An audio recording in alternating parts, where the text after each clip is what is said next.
నేను సాంబశివరావు గారు గవర్నర్ గారికి ధన్యవాదాలు తెలిపే ప్రసంగంలో వారి అభిప్రాయాలను సభ ముందు పెట్టడం జరిగింది. ఈ అంశంలో వీరి అందరికీ నా హృదయపూర్వకంగా ధన్యవాదాలు తెలియజేస్తున్నాను.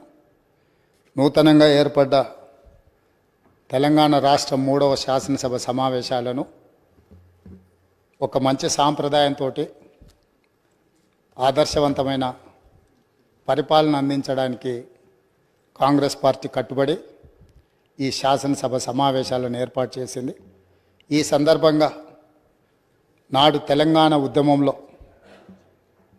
తెలంగాణ 4 కోట్ల ప్రజలను ఏకోన్ముఖం చేసి ఉద్యమ స్ఫూర్తిని విద్యార్థులలో, నిరుద్యోగ యువకులలో, ఉద్యమకారులలో, తెలంగాణ రాష్ట్ర సాధనలో అమరులైన కుటుంబాలకు స్ఫూర్తినిచ్చిన అందశ్రీ గారి కవిత్వంతో ప్రారంభిస్తే తెలంగాణ ప్రజలందరికీ కూడా ఈ ఉద్యమ స్ఫూర్తితో పరిపాలన అందించాలనుకున్న కాంగ్రెస్ పార్టీ విధానాలు తెలుస్తాయని భావిస్తూ ఏందిరా తెలంగాణం, ఎలా మూగబోయింది జనగానం, ఏందిరా తెలంగాణం, యముల పాలవుతుంది మాగానం, రాష్ట్రం వస్తే కుక్కలా కాపలా ఉంటానంటివి, మక్కువతో పలికిన మాటలేమాయే, అధికారం వచ్చే అహంకారముతో పొంకనాలకు పోయి రంకెలేసుడు ఏంది. అందశ్రీ గారు తెలంగాణలో జరుగుతున్న పరిణామాల మీద ఒక స్పష్టమైన భాషను, భావాన్ని ఈ తెలంగాణ సమాజానికి ఇచ్చిండ్రు. ఈరోజు శాసనసభలో వారి యొక్క ఆలోచనను ఈ శాసనసభ ద్వారా తెలంగాణ ప్రజలకు గుర్తు చేస్తూ ఈ శాసనసభలో జరుగుతున్న చర్చలు, తీసుకుంటున్న నిర్ణయాలు, ప్రజలిచ్చిన తీర్పును దృష్టిలో పెట్టుకొని మనం ఇక్కడ చర్చలకు పాల్పడడం కానీ పార్టీ నిర్ణయాలు తీసుకుంటే బాగుంటుందన్న ఆలోచనతో ఈ తెలంగాణ ప్రజలు ఇచ్చిన విలక్షణమైన తీర్పు, కుటుంబ పాలనకు వ్యతిరేకంగా ఇచ్చిన తీర్పు, ఈ కుటుంబ పాలనకు వ్యతిరేకంగా ఇచ్చిన తీర్పుతో మొన్నటి వరకు పాలకులు ఉన్న వాళ్లకు ప్రజల యొక్క ఆలోచన, ప్రజలిచ్చిన తీర్పును గౌరవించి శాసనసభ ప్రతిపక్ష నాయకుడిగా ఇతరులకు ఎవరికైనా అవకాశం వస్తుందేమో అని నేను ఆశించిన, తెలంగాణ సమాజం కూడా ఆశించింది. కానీ కానీ కానీ కానీ ఇవాళ శాసనసభ ప్రతిపక్ష నాయకుడిగా వాళ్ళ శాసనసభ్యులు అందరూ కలిసి ఎన్నుకున్న తర్వాత కుటుంబ పాలనకు వ్యతిరేకంగా ప్రజలు ఇచ్చిన తీర్పును గౌరవించాలన్న ఆలోచన ఆ పక్షాన లేదు.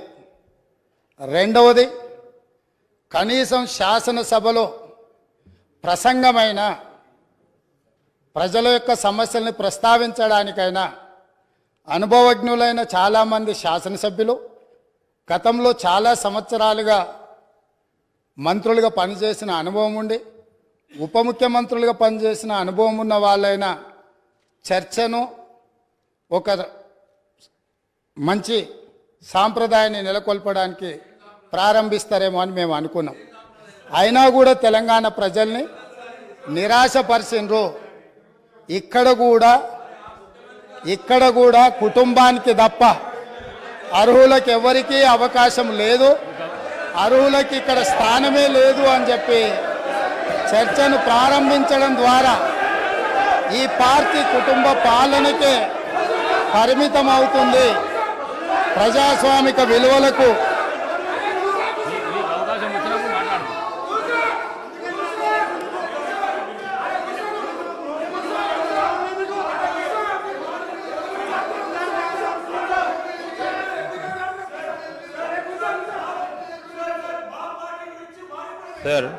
Speaker sir, I request honourable members, ఎందుకంటే గౌరవ ముఖ్యమంత్రి గారు జస్ట్ స్టార్ట్ చేసిండ్రు డిస్కషను, మీరు అందరూ కూడా ఓపికతో వినండి. మీనింగ్ఫుల్ డిబేటే జరిపిద్దాం. సో వీ విల్ అరే కమాన్ అరే అరే అరే సార్ మీరు ఓపికతో ఉండాలి సార్. వాళ్ళంతా కూడా ఇంకా అధికార పక్షంలో ఉన్నారని అనుకోవద్దు. ప్రతిపక్షంలో ఉంటే మేము ప్రతిపక్షంలో ఉన్నాం అనుకుంటే ఇబ్బంది అవుతుంది. సో దయచేసి నేను గౌరవ సభ్యులందరినీ కోరుతా ఉన్నాను, సభా సమయం వృధా చేయొద్దని నేను వారందరినీ కూడా కోరుతూ, మరి ఎందుకంటే మళ్ళా తదుపరి కౌన్సిల్లో కూడా వారు రిప్లై ఇచ్చేది ఉంది కనుక దయచేసి సభ్యులందరినీ కూడా సహకరించమని కోరుతాను. ముఖ్యమంత్రి గారు. అధ్యక్ష,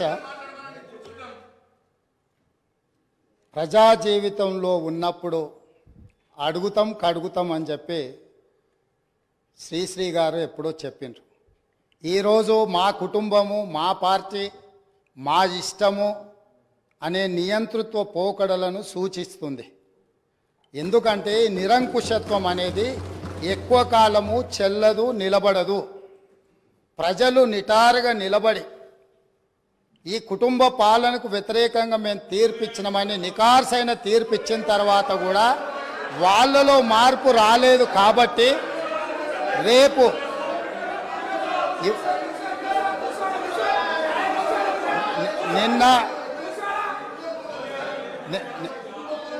నిన్న ఇక్కడున్న వాళ్ళను అక్కడికి పంపినరు.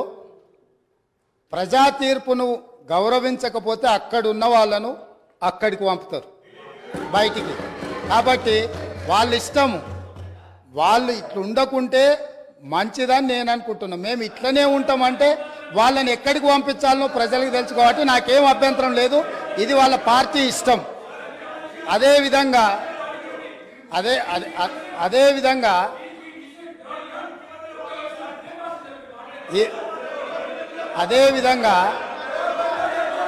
ఈరోజు ప్రగతి భవన్ సంబంధించి అక్కడ ప్రజలు ప్రజావాణి కోసం వచ్చిన ప్రజలు ఇస్తున్న విజ్ఞప్తులను తీసుకుంటుంటే అక్కడ ఉన్న ఇనుప కంచెలను పగలగొట్టి గడీలను బద్దలు కొట్టి ప్రజలు అక్కడికి వచ్చి ప్రజావాణి వినిపిస్తుంటే విని భరించలేని ఈ పార్టీ, ఈ కుటుంబము ఈరోజు ప్రభుత్వం మీద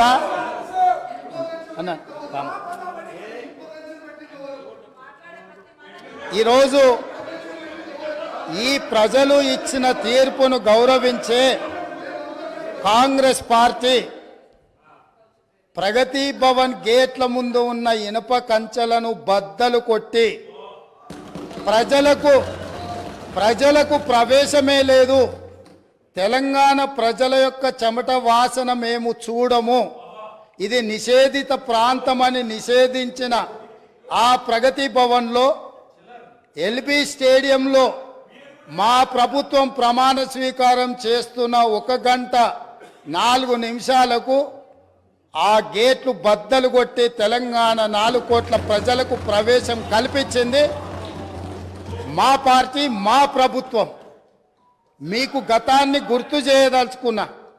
ఆనాడు హోంమంత్రి మహమూద్ అలీ గారు అక్కడికి వెళ్ళి ముఖ్యమంత్రి గారిని కలవడానికి వెళితే ఒక హోంగార్డు మీకు అనుమతి లేదు, మీకు ప్రవేశము లేదు, మిమ్మల్ని లోనికి రానివ్వము అని చెప్పి వారిని అవమానించి ఒక హోంగార్డు హోంమంత్రిని వెనక్కి తిప్పి పంపించిన చరిత్ర పుటలలో నిక్షిప్తమై ఉన్నది.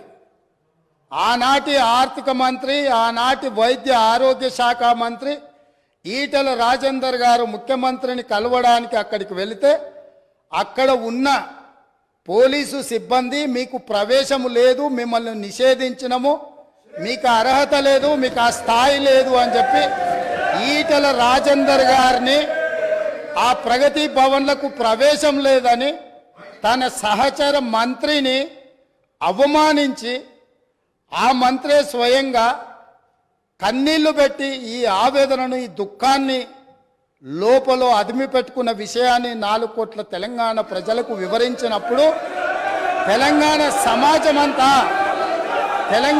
సమాజమంతా దీన్ని గమనించింది. ఇదే కాదు, ప్రజా యుద్ధ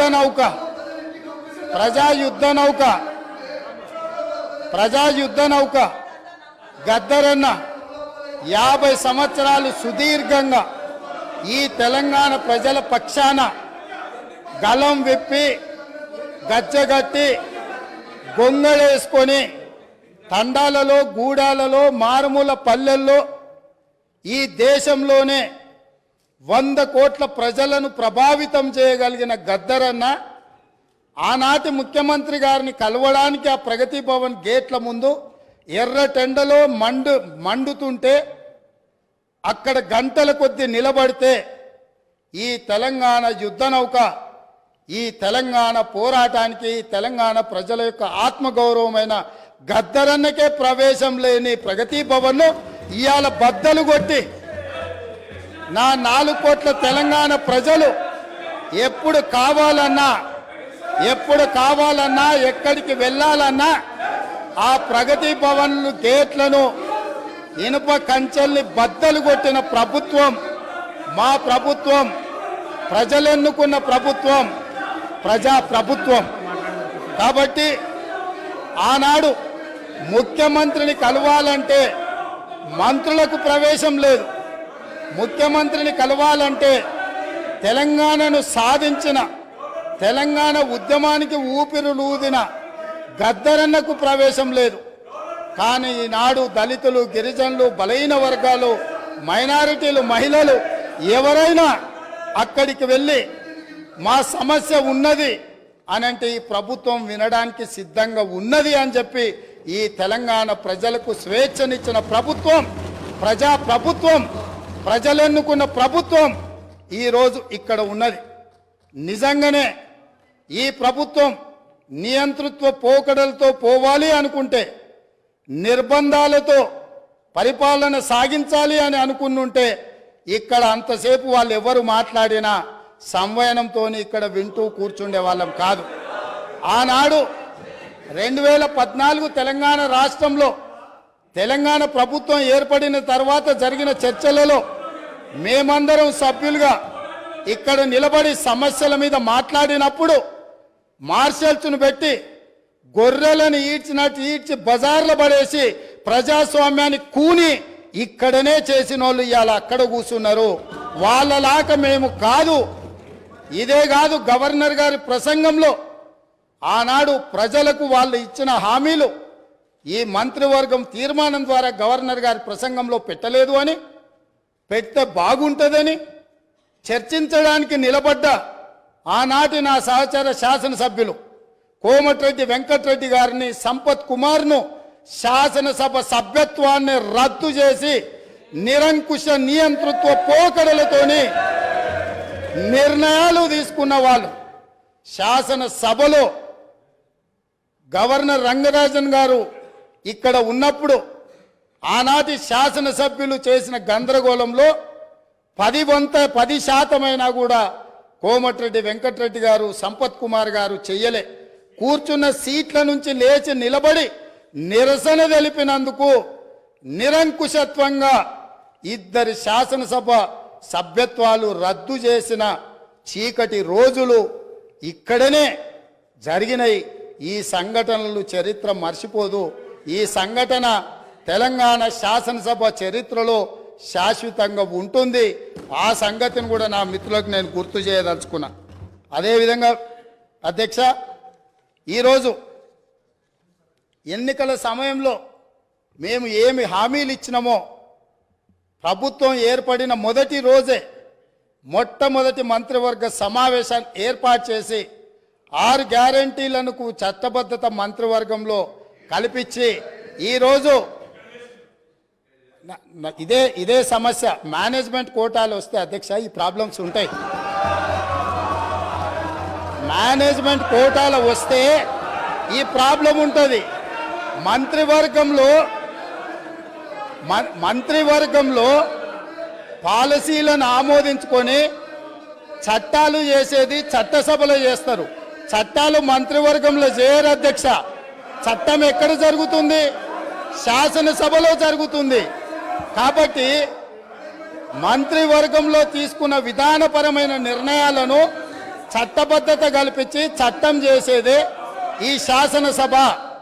అందుకే రాబోయే పని దినాలలో మేమిచ్చిన 6 గ్యారంటీలను ఏ రకంగా చట్టం చేయాలనో ఈ సభలోనే చట్టాన్ని ప్రవేశపెట్టి మేమే 4 గోడల మధ్యలో నా మంత్రివర్గమే కాదు ప్రతిపక్షంలో ఉన్న వాళ్ళను మా సహచర పక్షంగా ఉన్న సిపిఐని సమస్యలను పరిష్కరించడంలో సహకరించే ఎంఐఎం సూచనలు కూడా తీసుకొని పరిపాలన నిర్ణయాలను ఏ విధంగా చేయాలనో చట్టబద్ధత కల్పించే చట్టాన్ని ఈ సభ ద్వారా చేస్తాము. ఇందులో ఉన్న తేడాను మేనేజ్మెంట్ కోటాలో వచ్చిన వాళ్ళు గమనించాల్సిందిగా నేను కోరుకుంటున్నా అధ్యక్ష.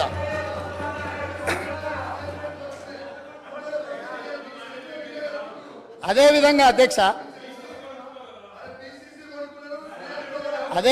అధ్యక్ష ఈరోజు 9.5 సంవత్సరాలు ఉద్యమాలు చేసినాము, ఉద్యమాల నుంచి వచ్చి ప్రభుత్వాన్ని నడిపినామని మాట్లాడింది కదా. ఉద్యమాల నుంచి వచ్చిన పార్టీ ప్రభుత్వాన్ని ఏర్పాటు చేస్తే ఉద్యమ సందర్భంగా ఉద్యమం కోసం ముందుకు వచ్చి తెలంగాణ రాష్ట్రాన్ని సాధించడానికి ప్రయత్నం చేసి కృషి చేసి అమరులైన కుటుంబాలకు 9.5 సంవత్సరాల ఇప్పుడు వాళ్ళు ఏదైతే ప్రస్తావించిందో యాదిరెడ్డి కావచ్చు, శ్రీకాంతాచారి కావచ్చు, ఈశాన్ రెడ్డి కావచ్చు, కానిస్టేబుల్ కిష్టయ్య కావచ్చు, యాదయ్య కావచ్చు, ఇట్లా వందలాది మంది బిడ్డలకు ఈ 9.5 సంవత్సరాలల్లా ఏ ఒక్కరోజైనా ప్రగతి భవన్కు ఆహ్వానించి మీ కుటుంబం మీ బిడ్డల ప్రాణ త్యాగాలతోని తెలంగాణ రాష్ట్రాన్ని సాధించడం, ఈ తెలంగాణలో అత్యున్నతమైన గౌరవం మర్యాద మీకు ఉంటుంది. మీరు నా కుటుంబ సభ్యుల కంటే ఎక్కువ నీ కుటుంబంలో నీ బిడ్డను కోల్పోయినావు, నీ కుటుంబానికి నేను పెద్ద కొడుకునవుతా అని చెప్పి ఆనాటి ముఖ్యమంత్రి బుక్కెడు బువ్వ శంకరమ్మకు పెట్టిండా, యాదయ్య కుటుంబానికి పెట్టిండా, యాదిరెడ్డి కుటుంబానికి పెట్టిండా, కానిస్టేబుల్ కిష్టయ్య కుటుంబానికి పెట్టిండా. కానీ వాళ్ళ గురించి పట్టించుకోలే. ఈ కుటుంబంలో ఉన్న వాళ్లకు కొడుకుకు మంత్రి ఇచ్చిండు, అల్లుడికి మంత్రి ఇచ్చిండు. కన్న కూతురు ఓడిపోతే ప్రజలు తిరస్కరిస్తే ఎంబడే శాసన మండలి పదవి ఇచ్చిండు. సొంత కుటుంబ సభ్యుల మీద ఇంత పేగుబంధం ఉంది అని ఇంత అవ్యాజమైన ప్రేమను ప్రకటించినప్పుడు తెలంగాణ ఉద్యమకారులు ఏంది ఇది, ఈ తెలంగాణ మా త్యాగాల పునాదుల మీద ఏర్పడ్డది కదా, మా కనీస గౌరవ మర్యాద లేదా, పార్టీ ఫిరాయించిన వాళ్ళను కండువ మార్వంగానే మంత్రులు చేసిన మీరు తెలంగాణ కోసం త్యాగం చేసిన వాళ్లకు కనీసం ఆ సభలో అయినా ఈ సభలో అయినా రాజ్యసభలో అయినా ఏదైనా ఇచ్చిండ్రా? కరోనా సమయంలో బ్లాక్ మార్కెట్లో కరోనా మందు 2,000 రూపాయల దాన్ని 50,000కు అమ్ముకొని 424 కోట్లు నల్లధనం ఒకే దగ్గర దొరికిన వాళ్ళకు రాజ్యసభ అమ్ముకున్న చరిత్ర మీది. అట్లాంటి వాళ్ళని మీరు రాజ్యసభ సభ్యులుగా చేసి ఈ రోజు వచ్చి మేము మా టికెట్ల గురించి మాట్లాడు అంటే ఈరోజు ఎలాంటి వాళ్లకు టికెట్లు ఇచ్చిండ్రు, ఎవరిని కుటుంబ సభ్యులుగా వాళ్ళు చూసిండ్రో ఒక్కసారి ఆలోచన చేయండి అధ్యక్ష.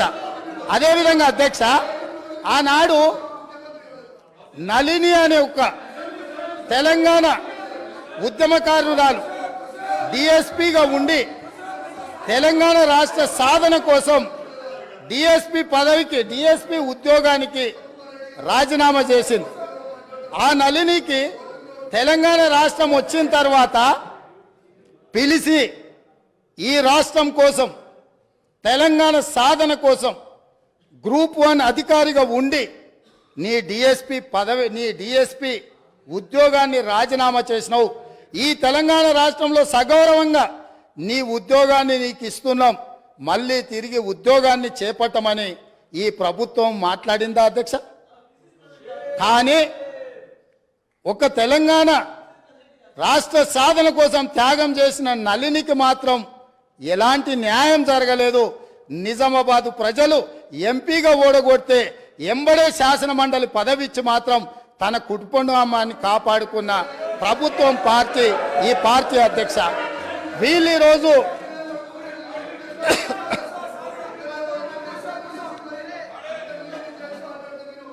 అదేవిధంగా అధ్యక్ష ఆ విషయాన్ని పక్కన పెడితే తెలంగాణ ఉద్యమంలో లక్షలాది మంది విద్యార్థులు ఉద్యమకారులు తెలంగాణ ఉద్యమంలో కేసులు కట్టుకుంటే వాళ్ళ మీద నమోదైన కేసులు ఇప్పటి వరకు 10 సంవత్సరాలైనా ఆ తెలంగాణ ఉద్యమకారుల మీద నమోదైన కేసులను తొలగించాలన్న ఆలోచన ఎప్పుడైనా చేసిండ్రా?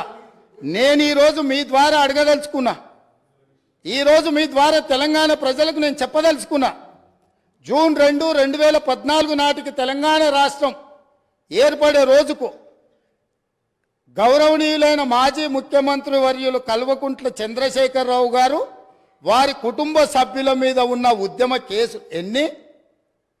తెలంగాణలో లక్షలాది మంది విద్యార్థులు నిరుద్యోగ యువకులు ఉద్యమకారుల మీద ఉన్న కేసులెన్ని? ఈ తెలంగాణ రాష్ట్రం ఏర్పడ్డ తర్వాత వాళ్ళ ప్రభుత్వం ఏర్పడ్డ తర్వాత వాళ్ళ మీద తీసిన కేసులన్నీ, తీసుకున్న ప్రత్యేక కార్యాచరణ ఏంది? తెలంగాణ బిడ్డల మీద ఉన్న ఉద్యమ కేసులను తొలగించినవన్నీ, వాటి మీద ఎప్పుడైనా ఆనాటి ముఖ్యమంత్రి గారు సమీక్ష చేసి ఈ కేసులు వాళ్ళ మీద ఉంటే భవిష్యత్తులో వాళ్ళ ఉద్యోగాలకు ఇబ్బంది అవుతుంది, లేదా తెలంగాణ రాష్ట్ర సాధనలో వాళ్ళ మీద పెట్టిన కేసులను తొలగించాలని ఏ రోజైనా ఈ రాష్ట్ర ముఖ్యమంత్రి గారు సమీక్షించి ఈ శాసనసభలో చర్చించి అవసరమైతే ఈ శాసనసభ ఏకగ్రీవంగా నిర్ణయం చేసినుంటే ఏ విధంగా ముందుకు వెళ్తుండేనో ఇవాళ మనం చెప్పుండే వాళ్ళం అధ్యక్ష. అందుకే అధ్యక్ష, వాట్ ఈస్ ద అధ్యక్ష, ఐఎమ్ నాట్ ఈల్డింగ్ అధ్యక్ష. అయితే ఈరోజు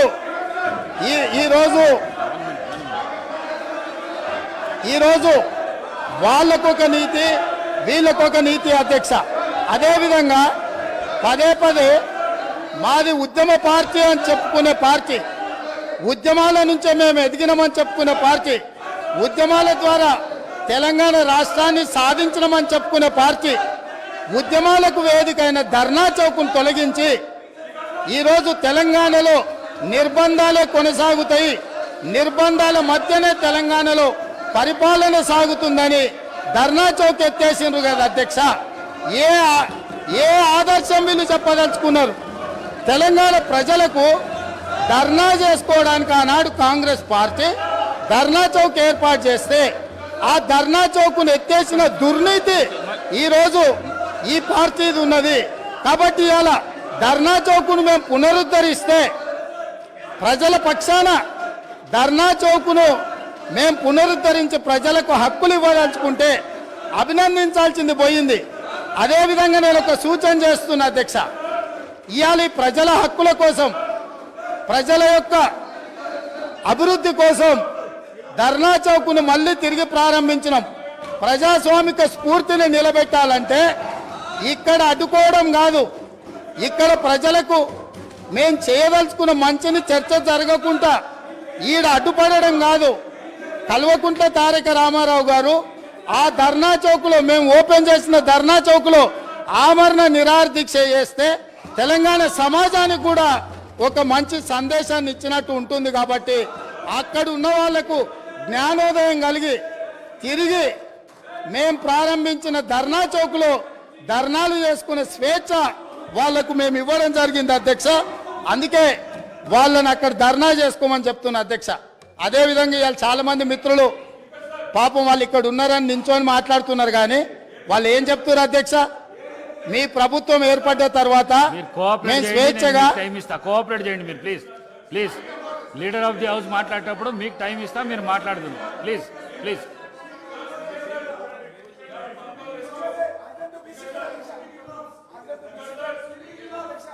స్పీకర్ సార్, చాలామంది సభ్యులు కొత్తగా ఎన్నికైన వాళ్ళు కలిసి అన్న ఈ ప్రభుత్వం వచ్చిన తర్వాత, ఫలితాలు వచ్చిన తర్వాత మాకు స్వేచ్ఛ వచ్చింది, మేము స్వేచ్ఛగా మా ఫోన్లలో మాట్లాడుకోగలుగుతున్నాము.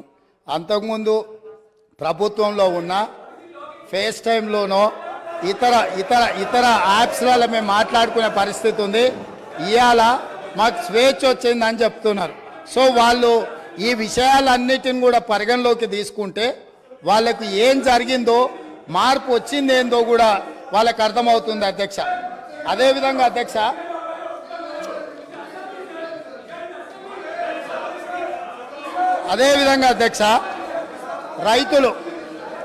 రైతుల గురించి అధ్యక్ష,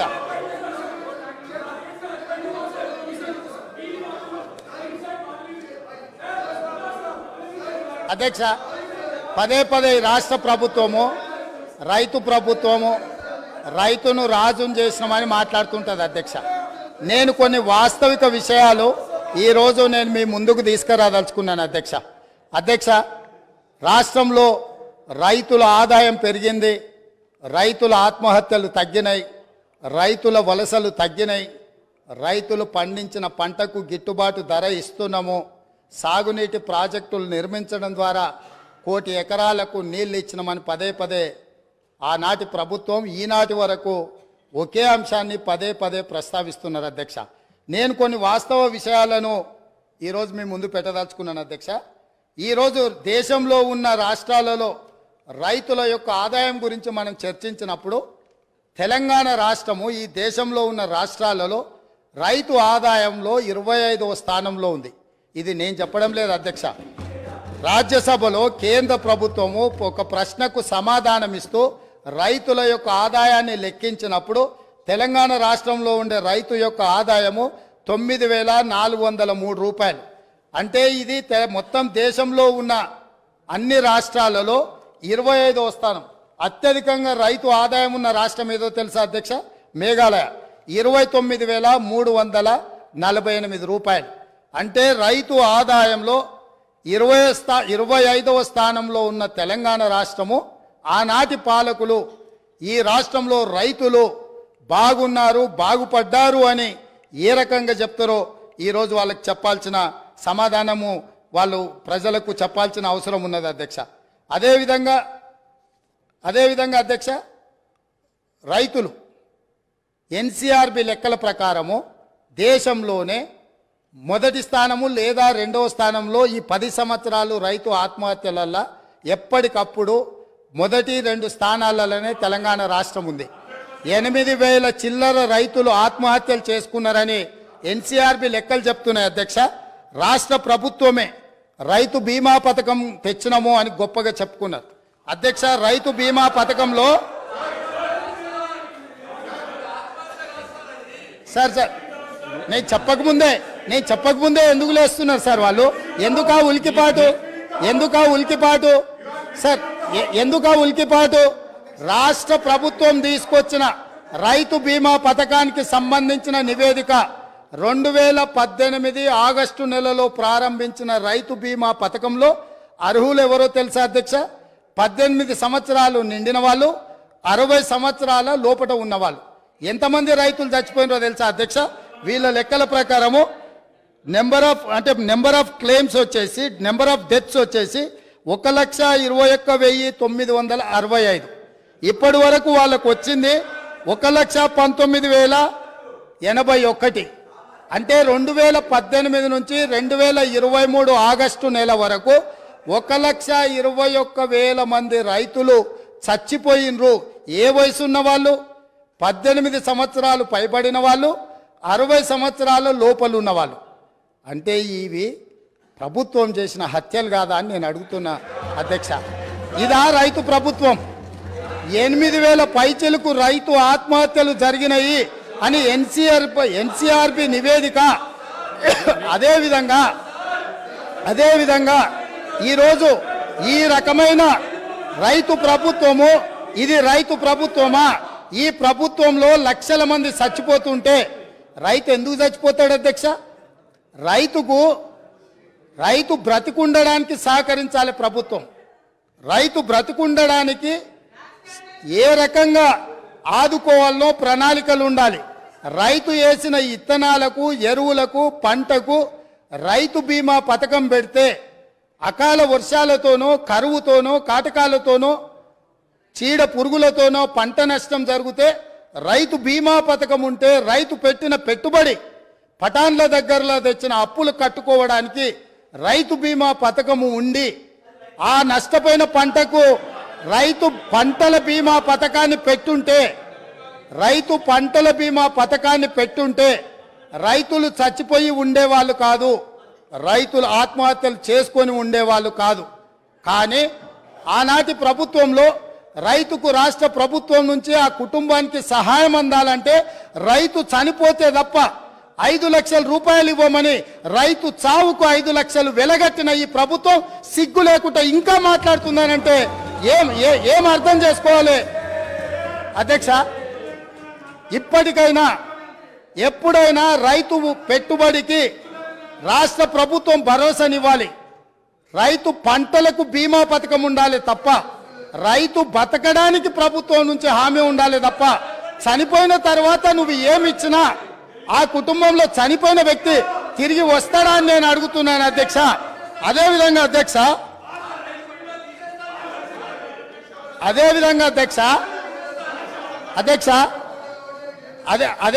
అధ్యక్ష వీళ్ళు ఏదైతే వరి ఈరోజు తెలంగాణ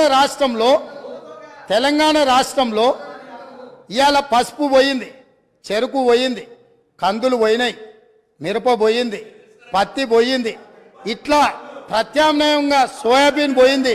కమర్షియల్ క్రాప్లని ఈ తెలంగాణ రాష్ట్రము భూమి యొక్క నైసర్గిక స్వరూపము ఎన్నో రకాల ప్రత్యామ్నాయ పంటలు పండించడానికి సారవంతమైన భూములు ఉన్నాయి. ఈ సారవంతమైన భూములలో వివిధ రకాల పంటలు పండించడానికి అవకాశం ఉన్నా ప్రభుత్వ సహకారం లేకపోవడం వల్ల, ప్రభుత్వం నిర్లక్ష్యం చేయడం వల్ల ఇవాళ చెరుకు పోయింది, సోయాబీన్ పోయింది, మొక్కజొన్న పోయింది, పసుపు పోయింది. ఇట్లాంటి పంటలన్నీ పోయి ఓన్లీ వరి పండించే పరిస్థితి వచ్చింది. వరి పండిస్తే ఒకనాడు కేసీఆర్ గొప్పగా వరి పంట అద్భుతం అన్నాడు. చివరికి వడ్లు కొనుగోలు చేయక, కొనుగోలు కేంద్రాలు తెరవక, కల్లాల మీద కుప్పలలో రైతులు చచ్చిపోతుంటే రైతులను ఆదుకోమని ప్రతిపక్షాలుగా మేమందరం, ముఖ్యంగా మా మిత్రుడు కోమటిరెడ్డి వెంకటరెడ్డి గారు, మేము కాంగ్రెస్ పార్టీ శ్రేణులందరూ కల్లాల్లోకి కాంగ్రెస్ అని వరి దీక్ష అని రైతులను ఆదుకోమని ప్రభుత్వం మీద ఒత్తిడి తీసుకొచ్చి దీక్షలు చేసి ఈ ప్రభుత్వం మెడలు ఉంచడానికి ప్రయత్నం చేసినప్పుడు ముఖ్యమంత్రి గారు ఆనాడు ఏమన్నారు? వరి వేసుకుంటే ఉరేసుకున్నట్టే, మీరు వరేయొద్దన్నాడు. నేను అడుగుతున్న అధ్యక్ష మీ ద్వారా ఈరోజు అక్కడ కూర్చున్న వాళ్ళను, ఆనాడు చెరుకు కానీ, పత్తి కానీ, మిర్చి కానీ, సోయాబీన్ కానీ, పసుపు కానీ, కందులు కానీ, మినుములు కానీ పండించకుండా, ఆ రైతులకు సహకారం అందించకుండా, ఆ రైతులను అందరినీ వరి పండించడానికి మళ్ళించి వరి పండించినప్పుడు ఒరేస్తే ఉరేసుకున్నట్టే అని చెప్పిన ఈ ప్రభుత్వం, ఈ పార్టీ, ఈ నాయకుడు రైతులందరినీ ఒరేసుకోవద్దని చెప్పి ఈ ప్రబుద్ధుడు మాత్రం ఫామ్ హౌస్లో 150 ఎకరాలలో వరి పండించింది అధ్యక్ష. ఆ వివరాలు అన్నిటిని బయటపెట్టి అక్కడికి ప్రత్యక్షంగా ప్రజలకు చూపించడానికి పోతే పోలీసులను పెట్టి నిర్బంధించి అరెస్టులు చేసింది అధ్యక్ష. అది వాళ్ళ నిర్బంధ నిరంకుశ పాలన. వాళ్ళు రైతులందరినీ వరి వేసుకోవద్దు, వరి వేసుకుంటే ఉరేసుకున్నట్టు అని చెప్పి వాళ్ళ ఫామ్ హౌస్లో మాత్రం 150 ఎకరాలలో వరి పండించడం ద్వారా ఈ తెలంగాణ రైతాంగానికి ప్రభుత్వం ఏ సందేశాన్ని ఇవ్వదలుచుకున్నది? ఈరోజు ఏ మొహం పెట్టుకొని ఇక్కడికి వచ్చి మా కొత్తగా వచ్చిన ప్రభుత్వాన్ని ఏమీ చేయలేదని అప్పుడే నిలదీస్తున్నారో మీరు ఒక్కసారి ఆలోచన చేయండి అధ్యక్ష. అదేవిధంగా అధ్యక్ష, ఈరోజు కేంద్ర ప్రభుత్వం ఆనాటి ధరలు, కనీస మద్దతు ధర వరికి 1960 రూపాయలు ఉన్నప్పుడు రైతుల నుంచి దళారులు కావచ్చు, మిల్లర్లు కావచ్చు, లేకపోతే ప్రభుత్వంలో ఉన్న పెద్దల యొక్క కుమ్ముక్కుతోటి 1400కు 1500కే క్వింటాల్ కొంటున్నప్పుడు ఎసెన్షియల్ కమోడిటీ యాక్ట్ కింద పీడీ యాక్ట్ పెట్టి బొక్కలేయాల్సిన దళారులను వాళ్ళు అంటగాగి 1400కు 1500కు వరి అమ్ముకుంటున్న రైతులు ఆత్మహత్యలు చేసుకుంటుంటే ఈ ప్రభుత్వం ఆనాడు వీళ్ళు ఏం చేసిందో మీరు ఆలోచన చేయండి అధ్యక్ష. ఇదే కాదు, తడి పేరు మీద, తాలు పేరు మీద క్వింటాల్కు 10 కిలోలు తుట్టి తీసి రైతులను దోసుకుంటుంటే, అహర్నిశలు అహోరాత్రులు కష్టపడ్డ రైతు పండించిన వరిని దోపిడీ చేస్తుంటే, తుట్టి పేరు మీద, తాలు పేరు మీద తీస్తుంటే ఒక్క రోజైనా ఈ ప్రభుత్వం ఆ రైతులకు జరుగుతున్న అన్యాయం మీద ఈ మంత్రులు ఎవరైనా క్షేత్రస్థాయిలో పర్యటన చేసి ఈ విధంగా దోపిడీ చేస్తున్న వాళ్ళని నిలదీయడానికి ప్రయత్నం చేసిందా అని నేను అడుగుతున్న అధ్యక్ష మీ ద్వారా. ఇదే కాదు, ఇవాళ నేను సూటిగా సవాలు విసురుతున్నాయి ఈ ప్రతిపక్షానికి. పేద రైతులు పండించిన పంటకు 1960 రూపాయల కనీస మద్దతు ధర రాలేదు. కానీ ఫామ్ హౌస్లో పండించిన వడ్లకు 4250 రూపాయలకు క్వింటాల్ దాకా వాళ్ళు అమ్మినరా లేదా? అక్కడ ఫామ్ హౌస్లో పండించిన వడ్లు బంగారమా? ఇవాళ ఎవరిచ్చిండ్రో లెక్కలు చెప్తా, చెప్పమంటే ఆ పేరు కూడా చెప్తా. ఎవరిచ్చిండ్రో వాళ్ళకి చేరిన లబ్ధి ఏందో మీరు విచారణకు సిద్ధంగా ఉంటే ఇవాళ నేను విచారణకు ఆదేశిస్తా అధ్యక్ష. మీరు ఫామ్ హౌస్లో పండించిన వడ్లు 4250 రూపాయలకు ప్రైవేటు కంపెనీల మెడ మీద కత్తి పెట్టి మీరు మీ వడ్లు తౌడులాగా పండించిన వడ్లకేమో 4250 రూపాయలు గిట్టుబాటు ధరిస్తారా? ఇవాళ నా తెలంగాణ రైతాంగం కష్టపడి పండించిన పంటకు 1400-1500 రూపాయలు ఇస్తారా? ఇదేనా మీరు రైతులకు ఇచ్చే సందేశం అని నేను అడుగుతున్నా. ఇదేనా మీరు రైతులను ఆదుకున్నది? ఇది ఇందుకేనా మీరు రైతులను రాజు చేసామని చెప్తున్నారని నేను అడుగుతున్నా అధ్యక్ష. అదేవిధంగా అధ్యక్ష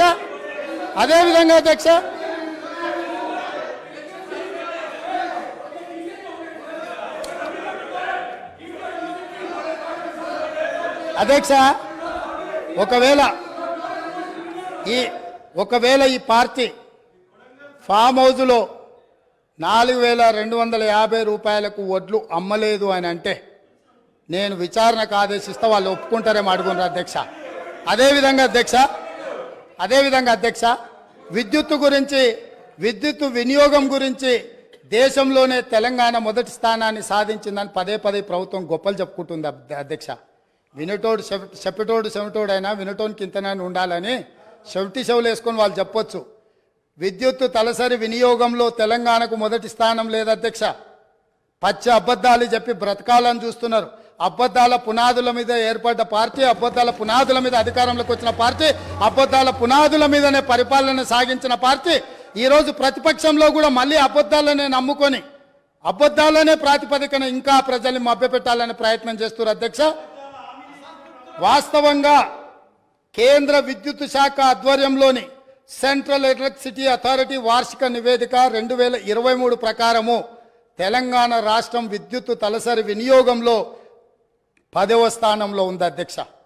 మొదటి స్థానానికి 10వ స్థానానికి ఎంత తేడా ఉంది అధ్యక్ష? ఇవాళ రాష్ట్రాలే కాదు, యూనియన్ టెరిటరీస్ కూడా ఒకవేళ చెప్పమంటే నేను చెప్తా అధ్యక్ష. మొట్టమొదటి దాద్రా అండ్ నగరీ హవేలీ 12,250 యూనిట్లతో మొదటి స్థానంలో ఉంటే డయ్యూ డామన్ 5,914 యూనిట్ల రెండవ స్థానంలో ఉంది అధ్యక్ష. రాష్ట్రాలను తీసుకుంటే గోవా, పంజాబ్, ఒడిశా, గుజరాత్, ఛత్తీస్గఢ్, హర్యానా, పుదుచ్చేరి తర్వాత తెలంగాణ రాష్ట్రం ఉంది అధ్యక్ష. తలసరి విద్యుత్ వినియోగంలో తెలంగాణ రాష్ట్రం మొదటి స్థానంలో లేదు, వాళ్ళు అబద్ధాలు చెప్పినట్టుగా. తలసరి విద్యుత్ వినియోగంలో 10వ స్థానంలో ఉంది. ఇప్పటికైనా అబద్ధాలు చెప్పడం మానాల్సిందిగా ఆ పక్ష సభ్యులకు చెప్తున్నా అధ్యక్ష.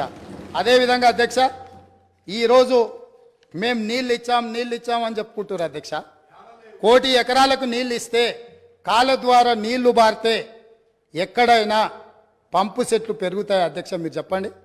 కాలువల ద్వారా మన పొలాలకి నీళ్లు ఒకవేళ రాష్ట్ర ప్రభుత్వం అందించి ఉంటే, కాలువల ద్వారా ప్రతి ఎకరాకు 1 కోటి ఎకరాలకు నీళ్లు వచ్చి ఉంటే, తెలంగాణ రాష్ట్రం ఏర్పడ్డప్పుడు దాదాపుగా వారి లెక్కల ప్రకారం 19 లక్షల పంపు సెట్లతో తెలంగాణ రాష్ట్రం ఏర్పడితే ఇవాళ 29 లక్షల పంపు సెట్లకు తెలంగాణ పెరిగిందంటే కాలువల ద్వారా నీళ్ళు ఇచ్చినము, లక్షల కోట్ల రూపాయల ఖర్చు పెట్టినము, కాళేశ్వరంతో 1 కోటి ఎకరాలకు నీళ్ళు ఇచ్చినామని చెప్పి వాళ్ళు కల్పిస్తున్న ప్రచారము శుద్ధ అబద్ధమన్న సంగతి మీ ద్వారా ఈరోజు తెలంగాణ ప్రజలకు చెప్పదలుచుకున్న అధ్యక్ష. నిజంగానే మీరెక్కడి నుంచి అయితే వచ్చిరో, నేను ఎక్కడి నుంచి అయితే వచ్చినో, మన కొడంగల్, తాండూరు, వికారాబాద్, పరిగి, చేవెళ్ల వరకు ప్రాణహిత చేవెళ్ల ప్రాజెక్టు పూర్తి చేసి 10 సంవత్సరాలలో మన ప్రాంతానికి చివరి ఎకరాకు నీళ్లు ఇచ్చుంటే బోరు మోటార్ల మీద, కాలిపోయే మోటార్ల మీద, పేలిపోయే ట్రాన్స్ఫార్మర్ల మీద, ఈ ప్రభుత్వం చెప్పే అబద్ధాల మీద మన ప్రాంత రైతులు బ్రతకాల్సిన అవసరం ఉండేనా అధ్యక్ష? ఆనాడు కృష్ణానది జలాలు గోదావరి జలాల మీద చర్చ జరిగినప్పుడల్లా ఉమ్మడి రాష్ట్రంలో సమైక్య పాలనలో తెలంగాణ రాష్ట్రానికి వివక్ష సాగుతుంది, నా ప్రాంతం మీద దాడి జరుగుతుంది, నా ప్రాంతానికి రావాల్సిన నీళ్లు రావడం లేదు, మా నీళ్లు మాకు కావాలి అని ఆనాడు తెలంగాణ ప్రజలందరూ కొట్లాడినరు. ఆనాడు కారణం ఉంది కొట్లాడడానికి. ఎందుకంటే పాలకులు మనవాళ్ళు కాదు, వడ్డించేవాడు మనవాడు కాదు, వివక్ష చూపించి ఉండొచ్చు, మనకు అన్యాయం జరిగి ఉండొచ్చు అధ్యక్ష. ఆనాడు పోరాటం జరిగి ఉండొచ్చు. ఈరోజు నేను అడుగుతున్న జూన్ 2, 2014 నుంచి ఈనాటి వరకు తెలంగాణ రాష్ట్రానికి ముఖ్యమంత్రి ఉన్న వ్యక్తి ఈ తెలంగాణ బిడ్డ కాదా?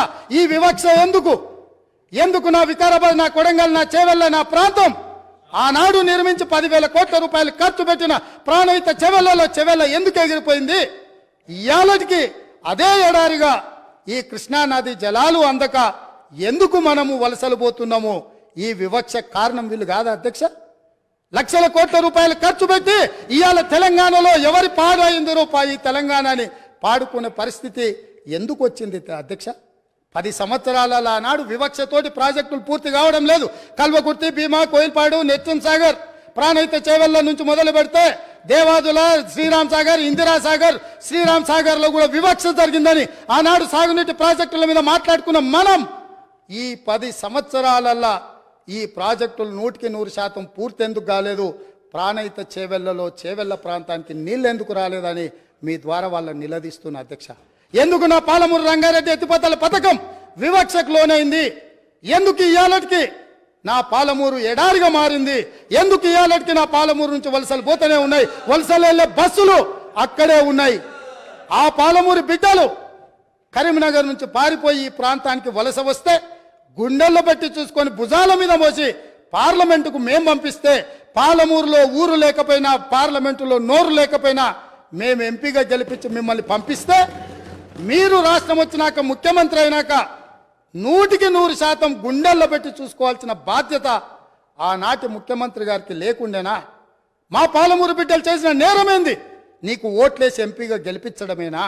నిన్ను నమ్మి ఆర్జీఎస్ ప్రాజెక్టు ఈ రోజుకు ఇప్పటికీ పూర్తి కాలేదు.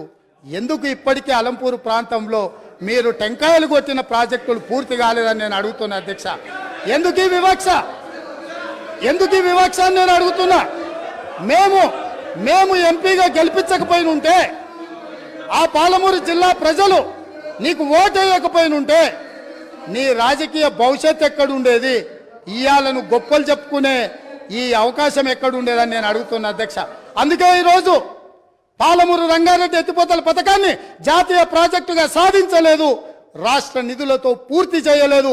అందుకే ఈరోజు ప్రతిపక్షంలో ఉన్న మీకు మొట్టమొదట పాలమూరు జిల్లా ప్రజలు క్షమాపణ చెప్పి ఈ సభలో ప్రసంగాన్ని ప్రారంభించనుంటే నిజంగానే పాలమూరు ప్రజలు మిమ్మల్ని క్షమించి ఉండేవాళ్ళం. 2009-10లో కృష్ణానది ఉప్పొంగినప్పుడు, వరదలు వచ్చినప్పుడు, అలంపూరు ప్రాంతంలో కొట్టుకుపోయినప్పుడు అలంపూరు ప్రాంత ప్రజలకు మహబూబ్ నగర్ ఎంపీగా శాసనసభ ప్రతిపక్ష నాయకుడు కల్వకుంట్ల చంద్రశేఖరరావు గారు ఒక మాట ఇచ్చిండ్రు. ఈ ప్రాంతం నిండా మునిగిపోయింది, మీ ఇండ్లన్నీ కొట్టుకుపోయినాయి, మీకు ప్రభుత్వం ఇండ్లు ఇప్పించకపోతే బంజారాహిల్స్ నందినగర్లో ఉన్న నా ఇల్లు అమ్మి మీకు ఇల్లు కట్టిస్తా అన్నాడు. మేము ఆయన ఇల్లు నమ్మి కట్టించమని మేము అడుగుతలేము అధ్యక్ష. కానీ ప్రభుత్వం వచ్చిన 10 ఏళ్లలో నువ్వు కట్టిస్తాన్న డబుల్ బెడ్రూమ్ ఇండ్లు ఆ అలంపూరు ప్రాంతంలో మునిగిపోయిన పేదలకు కట్టించి ఉంటే ఈరోజు నీకు ఇక్కడ నిలబడి మాట్లాడే అధికారము, అవకాశం ఉంటుండే. ఇవాళ అలంపూరు ప్రాంతంలో కనీసం ఆ ఇండ్లైనా కట్టించని పరిస్థితి ఈరోజు దాపరించింది. అదేవిధంగా మా పొన్నం ప్రభాకర్ గారు తెలుసు, మిడ్మానేరు ముంపు బాధితులకు కొన్ని సంవత్సరాలుగా వాళ్ళు పోరాటం చేస్తున్నారు, ఆరాట పడుతున్నారు. ఈ రాష్ట్రానికి ముఖ్యమంత్రి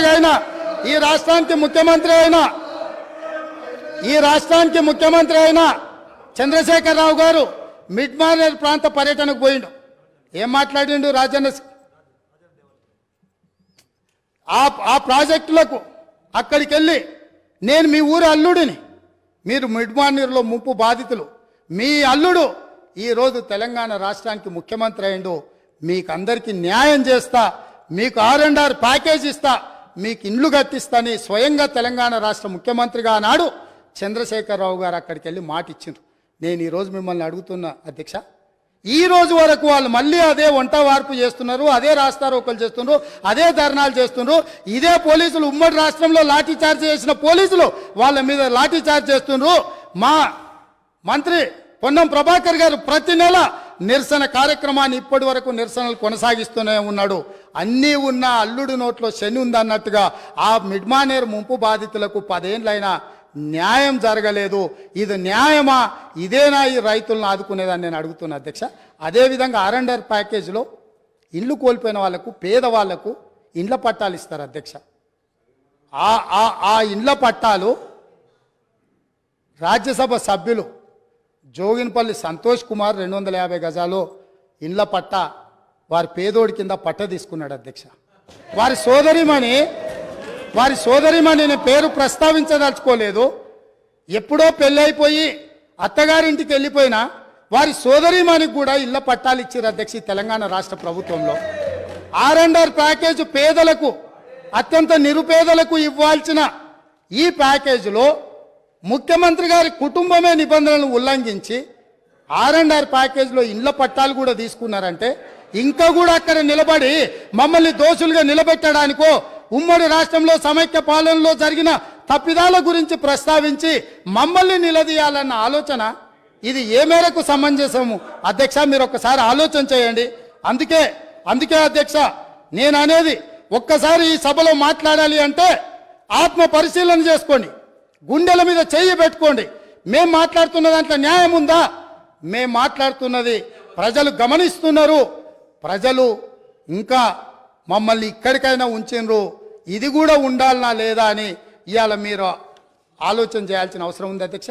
అదేవిధంగా కాంగ్రెస్ పార్టీ గురించి, ఇందిరమ్మ రాజ్యం గురించి, ఇందిరమ్మ రాజ్యం అంటే ఇదా అదా అని వారు మాట్లాడారు.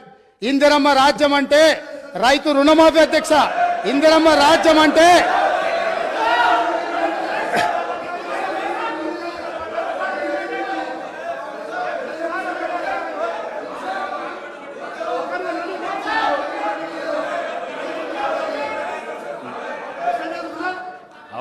అవకాశం వచ్చినప్పుడు మాట్లాడదు అధ్యక్ష.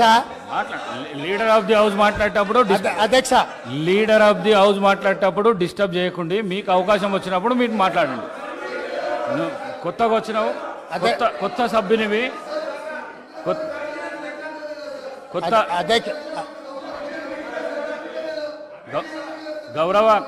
గౌరవ కౌశిక్ రెడ్డి కొత్తగా వచ్చినావు, నూతన సభ్యుడవు.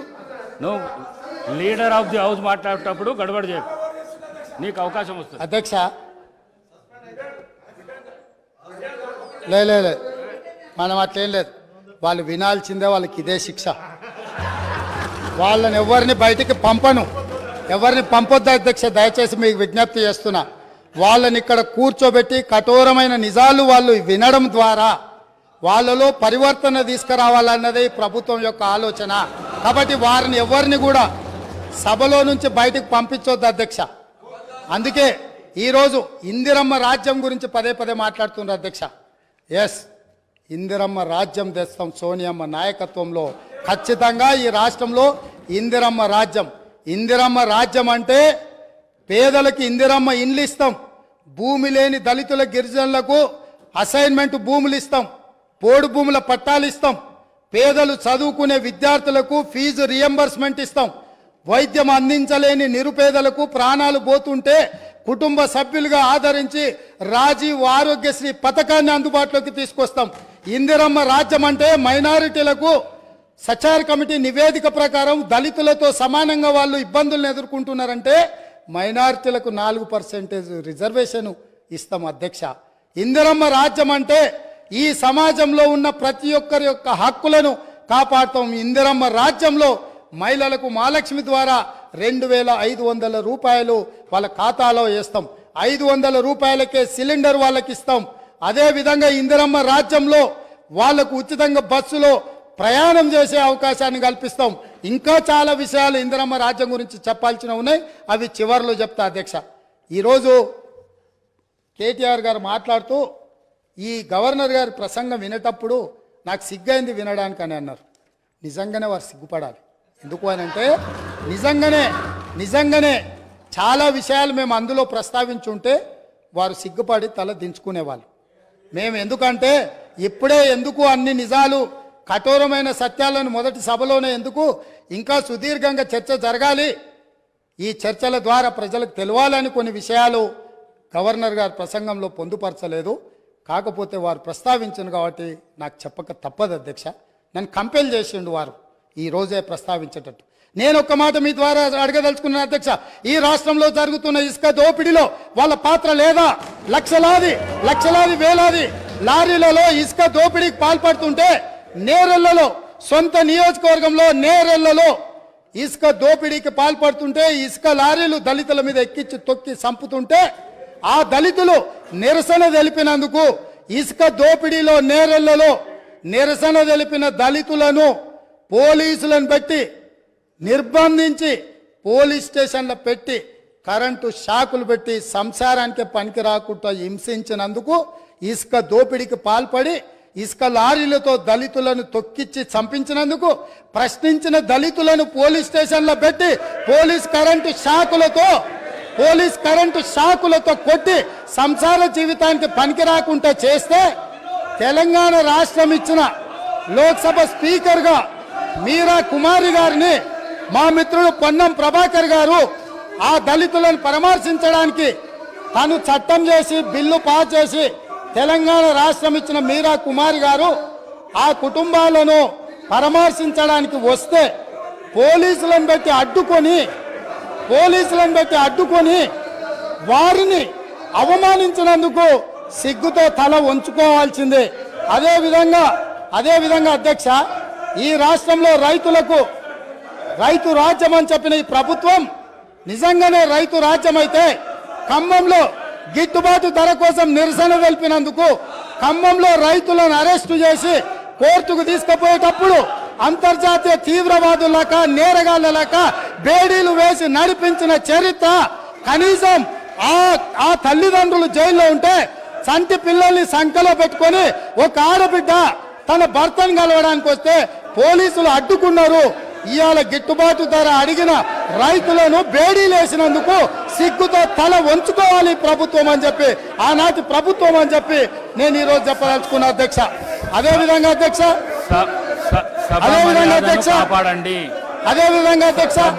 Telangana public service commission leader of మీకు అవకాశం ఇస్తా మాట్లాడుదురు.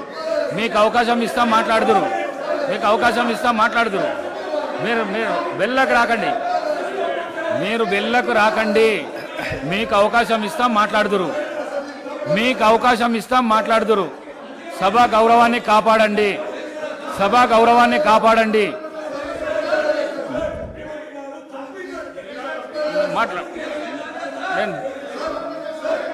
అధ్యక్ష, చాలా రోజులు చర్చలు ఉన్నాయి.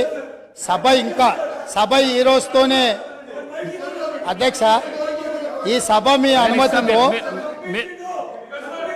మీ సీట్లలో మీరు గౌరవ సభ్యులు మీ సీట్లలో మీరు పోతే మీకు అవకాశాన్ని కలిగిస్తా నేను. అధ్యక్ష, ఈ సభను మీ అనుమతితో ఇంకా కొంతకాలం చర్చలు కొనసాగిద్దాము. అప్పుడు వాళ్ళు ఏమేం కావాలనో, ఏమేం అడగదలుచుకున్నారో, ఏమేం చెప్పదలుచుకున్నారో విందాము. ఈ ప్రభుత్వంలో 10వ తరగతి పరీక్షలు అధ్యక్ష, ఈ ప్రభుత్వము 10వ తరగతి పరీక్షలు నిర్వహించలేక 10వ తరగతి ప్రశ్నాపత్రాలు మీకు అవకాశం ఇస్తాము. సభా మర్యాదను కాపాడండి. మీకు అవకాశం నేను ఇస్తా. మీ సీట్లకు మీరు వండి గౌరవ సభ్యులు మీ సీట్ ఇస్తా. స్పీకర్ సార్ ముఖ్యమంత్రి గారు స్పీకర్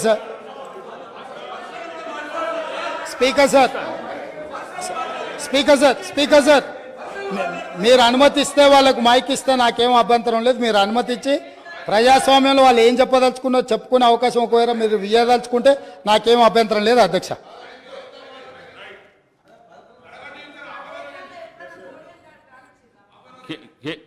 శ్రీ కేటీ రామారావు గారు. స్పీకర్ సార్, నేను నిజంగానే సిగ్గుపడుతున్నా సార్. ఎందుకంటే పంట బీమాకు రైతు బీమాకు తేడా తెలియని వ్యక్తి ముఖ్యమంత్రిగా ఉన్నందుకు నేను నిజంగానే సిగ్గుపడుతున్నాను సార్. పంట బీమాకు రైతు బీమాకు తేడా తెలియని వ్యక్తి మీ గొప్ప నాయకుడు, గొప్ప ముఖ్యమంత్రి. అధ్యక్ష, నేను ఒకటే మాట అంటా ఉన్నా అధ్యక్ష, వారు పర్సనల్గా చాలా దారుణాతి దారుణంగా ఒక ముఖ్యమంత్రిలాగా కాకుండా ఏదో పిసిసి అధ్యక్ష పదవుల్లో అక్కడ గాంధీ భవన్లో కూర్చుని ఒక ప్రెస్ మీట్లో మాట్లాడినట్టు స్వీపింగ్ రిమార్క్స్. అధ్యక్ష, ఇవాళ ఆయన ఒక గౌరవమైన రాజ్యాంగబద్ధమైన పదవిలో ఉన్నారు. అధ్యక్ష, నేనేమంటా ఉన్నా అధ్యక్ష, చెప్పాలి, గుర్తు చేయాలి, ఆయన గుర్తులేదు. నేనేమంటున్నా అధ్యక్ష, నేరెళ్లలో ఏదో జరిగింది, శాండ్ మాఫియా అని ఇష్టం వచ్చినట్టు మాట్లాడుతున్నారు. నేను ఒకటే అడుగుతున్నా అధ్యక్ష, 2004 నుంచి 14 వరకు శాండ్ మీద ఈ రాష్ట్రంలో, ఆంధ్రప్రదేశ్ రాష్ట్రంలో, తెలంగాణ ప్రాంతంలో వచ్చిన ఆదాయం మొత్తం రాష్ట్రానికి సమకూరిన ఆదాయం 39.5 కోట్లు అధ్యక్ష. అంటే సంవత్సరానికి 4 కోట్ల ఆదాయం కూడా రాలే. అదే 2014 నుంచి 2023 వరకు అధ్యక్ష, ఈ రాష్ట్రానికి శాండ్ మీద వచ్చిన ఆదాయం 5,000 కోట్ల పైచిలకు అధ్యక్ష. 4 కోట్లు కూడా ఆదాయం లేని నాడు శాండ్ మాఫియా ఎవరు సార్? కాంగ్రెస్ పార్టీదా? కాంగ్రెస్ పార్టీల జేబులు, నాయకుల జేబులు నిండినాయా? ఎవరి జేబులు నిండినాయండి? ఆనాడు శాండ్ ఆదాయం ఎక్కడ పోయింది అధ్యక్ష? ఇంకోటి, నేరెళ్లలో ఎవరో తొక్కిచ్చారు, ఎక్కిచ్చారు అధ్యక్ష. ఇదే పాత చింతకాయ పచ్చడి లాంటి మాటలు స్వయంగా ఈ రోజు కాదు అధ్యక్ష, వాళ్ళు ప్రతిపక్షంలో ఉన్నప్పుడు కూడా చెప్పినారు. ఇది 2018కి ముందు చెప్పినరు, తర్వాత చెప్పినరు. ఆయన చెప్పిన నేరెళ్లలో కూడా మా పార్టీకి అభ్యర్థిగా నాకే మెజారిటీ ఇచ్చి ప్రజలు మళ్ళొక్కసారి బ్రహ్మాండంగా గెలిపించి వాపసు పంపినారు అధ్యక్ష. ఒక మాట అధ్యక్ష, నేరెళ్లలో ఏదైనా తప్పు జరిగింటే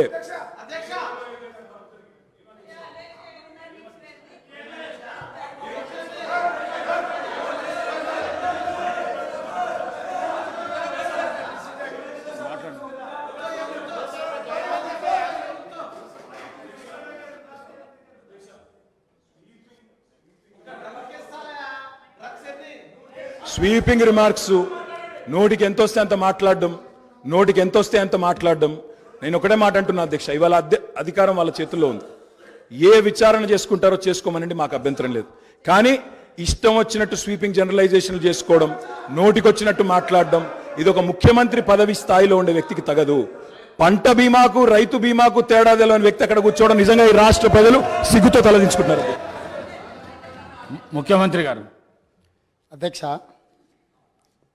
ప్రజాస్వామ్యంలో ప్రతిపక్షాలకు అవకాశం ఇవ్వాలి, వాళ్ళు ఏదైనా వివరణ ఇచ్చుకునే అవకాశం ఇవ్వాలనే ఉద్దేశంతో మైక్ ఇచ్చాము. మైక్ ఇవ్వండి అని మిమ్మల్ని రిక్వెస్ట్ చేసినా మీరు వారికి ఇచ్చిండ్రు, పెద్ద మనసు చేసుకొని. దాని ద్వారా ప్రజలకు ఏమైనా ఉపయోగపడేది కానీ నేను మాట్లాడిన అంశాలలో ఏమైనా తప్పులుంటే వాటిని ప్రస్తావించుంటే డెఫినెట్గా అవకాశాన్ని వారు సద్వినియోగం చేసుకున్నారు. కానీ వారు ఏం మాట్లాడుతారు, మళ్ళీ అక్కసు వెళ్ళగక్కుతున్నాడు. ఎందుకనంటే అక్కడేదో మేనేజ్మెంట్ కోటాలో నేను కూర్చుందాం అనుకుంటే ప్రజల నుంచి వచ్చిన ఆయన కూర్చున్నాడు కాబట్టి నేను చూసి ఓర్వలేకపోతున్నా అని కుళ్ళుగా అనిపిస్తుంది తప్ప దాంట్లో ఏమైనా ఉందా అధ్యక్ష? సరే, ఏదేమైనా అధ్యక్ష, గత ప్రభుత్వము ఎంత గొప్పలు చెప్పుకున్నా కొన్ని వాస్తవాలను ప్రజలు కూడా గమనిస్తున్నారు.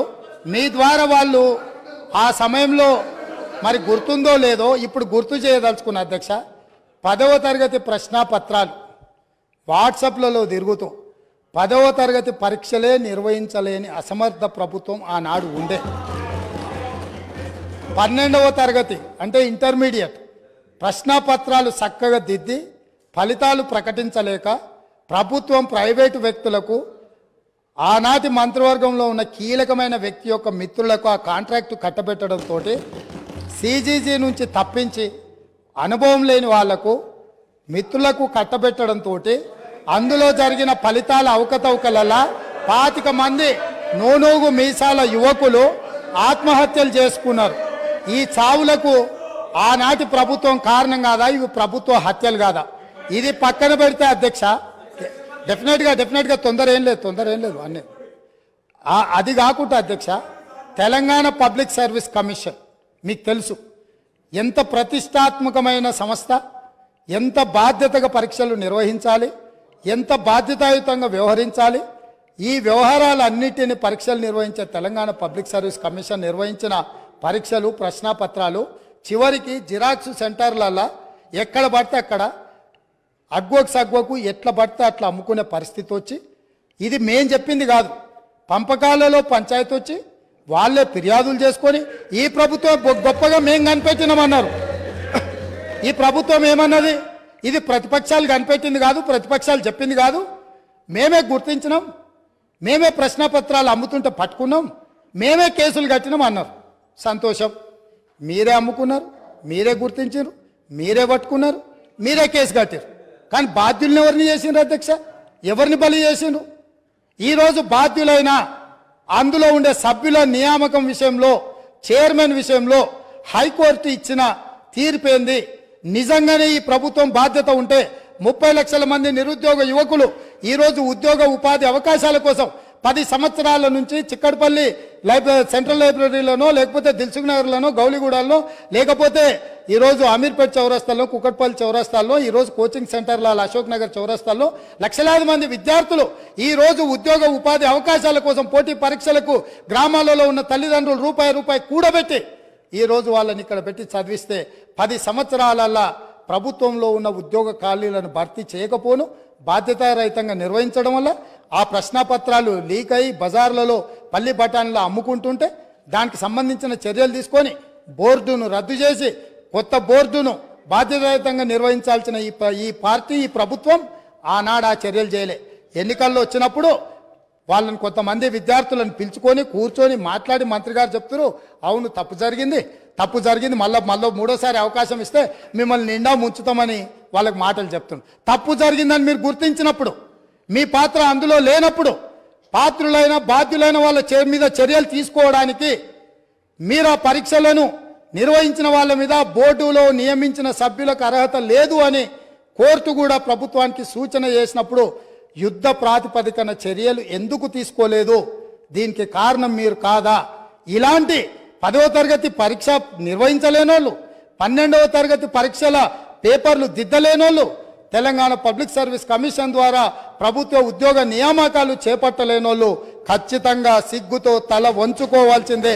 తెలంగాణ సమాజానికి క్షమాపణ చెప్పి తీరవలసిందే అధ్యక్ష. అదేవిధంగా అధ్యక్ష ఇంకొక మాట చెప్పదలుచుకున్న అధ్యక్ష, స్కూల్ ఎడ్యుకేషన్ మీద ఇచ్చిన రిపోర్ట్లో నేషనల్ అచీవ్మెంట్ సర్వే ర్యాంకింగ్ 31 అధ్యక్ష. అంటే ఇంకా కింద ఏది లేదు అధ్యక్ష. అసలు నేషనల్ అచీవ్మెంట్ సర్వే స్కూల్ ఎడ్యుకేషన్కి సంబంధించి తెలంగాణ రాష్ట్రానికి ఉన్న ర్యాంక్ ఏంటంటే 31. రాష్ట్రాలే కాదు, యూనియన్ టెరిటరీల కంటే కూడా అధ్వానంగా తెలంగాణ రాష్ట్ర విద్య ఉంది అని అంటే ఈ తప్పకుండా వాళ్ళు తల వంచుకోవాల్సిందే, సిగ్గుపడాల్సిందే అధ్యక్ష. అదేవిధంగా అధ్యక్ష పదే గతంలో మీరు ఇది మాట్లాడినరు, గతంలో అది మాట్లాడినరు, గతంలో మీరు తెలంగాణకు వ్యతిరేకం, లేకపోతే మీరు తెలంగాణ ప్రజలప్పుడు అడిగినప్పుడు ఇయ్యలేదు, గత కాంగ్రెస్ ప్రభుత్వంలో జరిగిన తప్పిదాలకంతా ఇక్కడ ఉన్న వాళ్ళే కారణం, మీరు బాధ్యత వహించాలి అంటారు. నేను ఒక్క మాట మీ ద్వారా చెప్పదలుచుకున్నా అధ్యక్ష, ఉమ్మడి రాష్ట్రంలో సమైక్య పాలనలో 16 మంది ముఖ్యమంత్రులుగా 16 సార్లు ముఖ్యమంత్రులుగా ఉన్న వాళ్ళు ఎవరు ఈ ప్రాంతానికి సంబంధించి న్యాయం చెయ్యలేదు, ఇక న్యాయం జరగదు అన్న ఆలోచన వచ్చి తెలంగాణ ప్రజలందరూ తెలంగాణ జేఏసీ కింద కోదండరామ్ గారి నాయకత్వంలో అన్ని రాజకీయ పార్టీలు ఏకమయ్యి ఒక్క పాటలో నడిచి, అది మిలియన్ మార్చ్ కావచ్చు, సకల జనుల సమ్మె కావచ్చు, అనేక రూపాలలో ఉద్యమాలను నిర్మించడం ద్వారా ఆనాడు సహకరించని పార్టీలను కూడా కాంగ్రెస్ పార్టీ మాట్లాడి, కాంగ్రెస్ పార్టీ లోక్సభలో శ్రీమతి సోనియా గాంధీ గారు యూపీఏ చైర్పర్సన్ గారి నాయకత్వంలో మన్మోహన్ సింగ్ గారు ప్రధానమంత్రిగా ఉన్నప్పుడు తెలంగాణ రాష్ట్రాన్ని మేము ఏర్పాటు చేసిన మాట వాస్తవం కాదా? ఈ తెలంగాణ రాష్ట్రం ఉక్కు సంకల్పంతో ఆనాడు 2004 సంవత్సరంలో శ్రీమతి సోనియా గాంధీ గారు కరీంనగర్ గడ్డ మీద నుంచి ఈ ప్రాంత ప్రజలకు ఇచ్చిన మాట నిలబెట్టుకోవడానికి మాట తప్పని మడమ తిప్పని నాయకురాలుగా తెలంగాణకు ఆనాడు ఇచ్చిన గ్యారంటీని ఎన్ని కష్టాలు, ఎన్ని నష్టాలు, ఎన్ని ఇబ్బందులు ఎదుర్కొన్న 4 కోట్ల తెలంగాణ ప్రజలకు తెలంగాణ రాష్ట్రాన్ని ఇచ్చి మాట నిలబెట్టుకున్న నాయకురాలు సోనియా గాంధీ గారు. ఇది నేను కాదు, వాళ్ళ నాయకుడు ఇక్కడ నిలబడి చెప్పిండు. ఇవాళ వాళ్ళకు గుర్తు లేకపోతే మీ ద్వారా మిమ్మల్ని అడుగుతున్నా, ఓ రోజు వారు ఇక్కడ నిలబడి సోనియా గాంధీ గారి దయ వల్లనే, సోనియా గాంధీ గారి ఉక్కు సంకల్పం వల్లనే ఈ తెలంగాణ రాష్ట్రం వచ్చిందన్న చెప్పిన విషయాన్ని మీరు అనుమతిస్తే ఇక్కడ కెమెరా, ఇక్కడ వీడియో పెట్టి, ఇక్కడ మొత్తం టీవీ పెట్టి మీ ద్వారా వాళ్లకు తెలంగాణ ప్రజలకు నేను చూపించదలుచుకున్న అధ్యక్ష. ఇదే కాకుండా అధ్యక్ష వస్తున్నా అక్కడికి కూడా వస్తున్నా. తొందరవాడు అంత తొందర ఎందుకు? నీది కూడా మేనేజ్మెంట్ కోటానే తెలుసు కదా. ఆ గట్టిగా అరుస్తున్నాయన కూడా మేనేజ్మెంట్ కోటానే. సో అదేవిధంగా అధ్యక్ష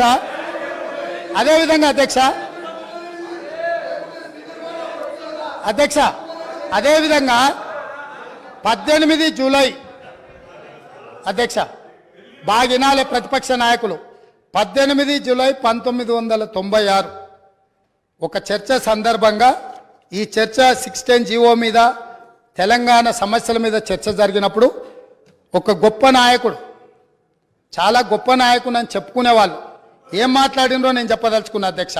ఇది అసెంబ్లీ రికార్డులలో ఉంటాయి, కావాలంటే వాళ్ళు కూడా చూసుకోవచ్చు, లేదంటే కాపీ నేను మీకు పంపిస్తాను, మీ ద్వారా వాళ్ళకి ఇవ్వచ్చు.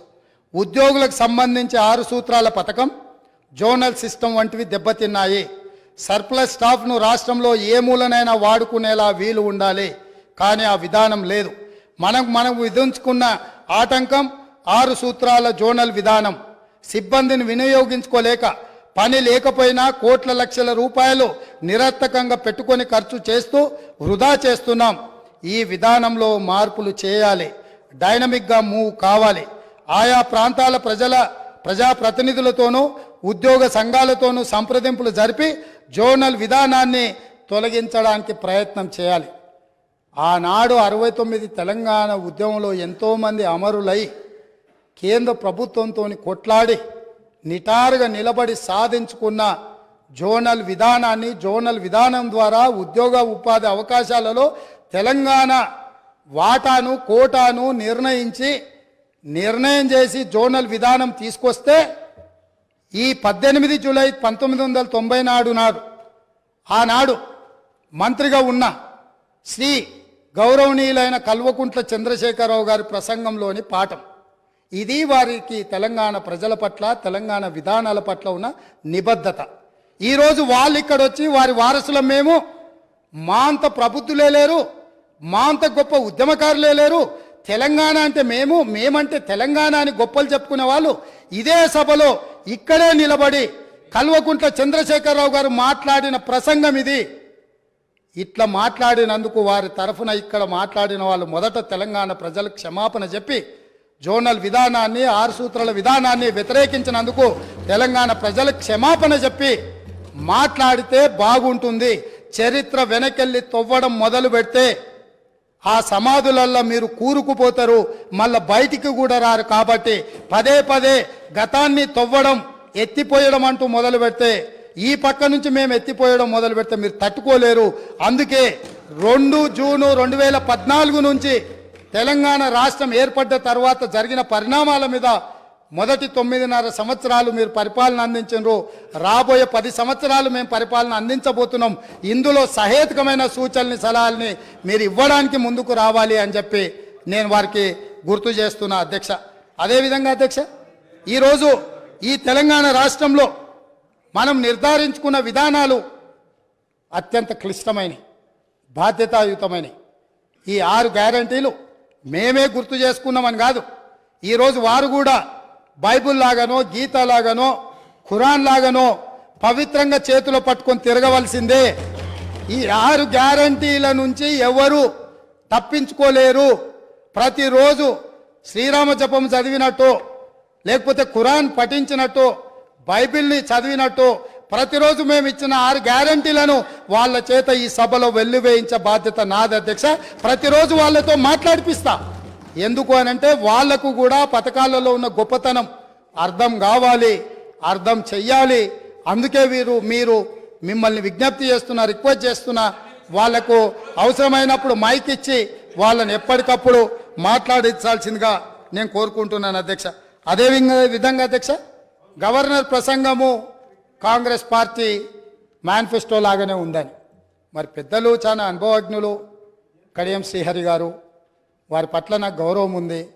ఎప్పుడైనా మీరు ఇంతకాలము మంత్రిగా, ఉప ముఖ్యమంత్రిగా పనిచేసిండ్రు, ఏ గవర్నర్ గారి ప్రసంగమైనా మా ప్రభుత్వం యొక్క ప్రణాళిక, మా విధి విధానాలు, మా భవిష్యత్తు ఏదైతే ప్రణాళిక ఉన్నదో ఆ భవిష్యత్తు ప్రణాళికలనే మేము క్యాబినెట్లో చర్చించి మేము భవిష్యత్తులో ప్రజలకి ఏ విధంగా మేము మేలు చేయబోతున్నామో ఈ ప్రజల బాగు కోసం అభ్యున్నతి కోసం మేము చేపట్టబోయే చర్యలు ఏమున్నాయో గవర్నర్ ద్వారా మేము ప్రజలకు వివరించదలుచుకున్నాం. గవర్నర్ ప్రసంగం అంటే క్యాబినెట్ ఆమోదం పొందిన ప్రసంగం.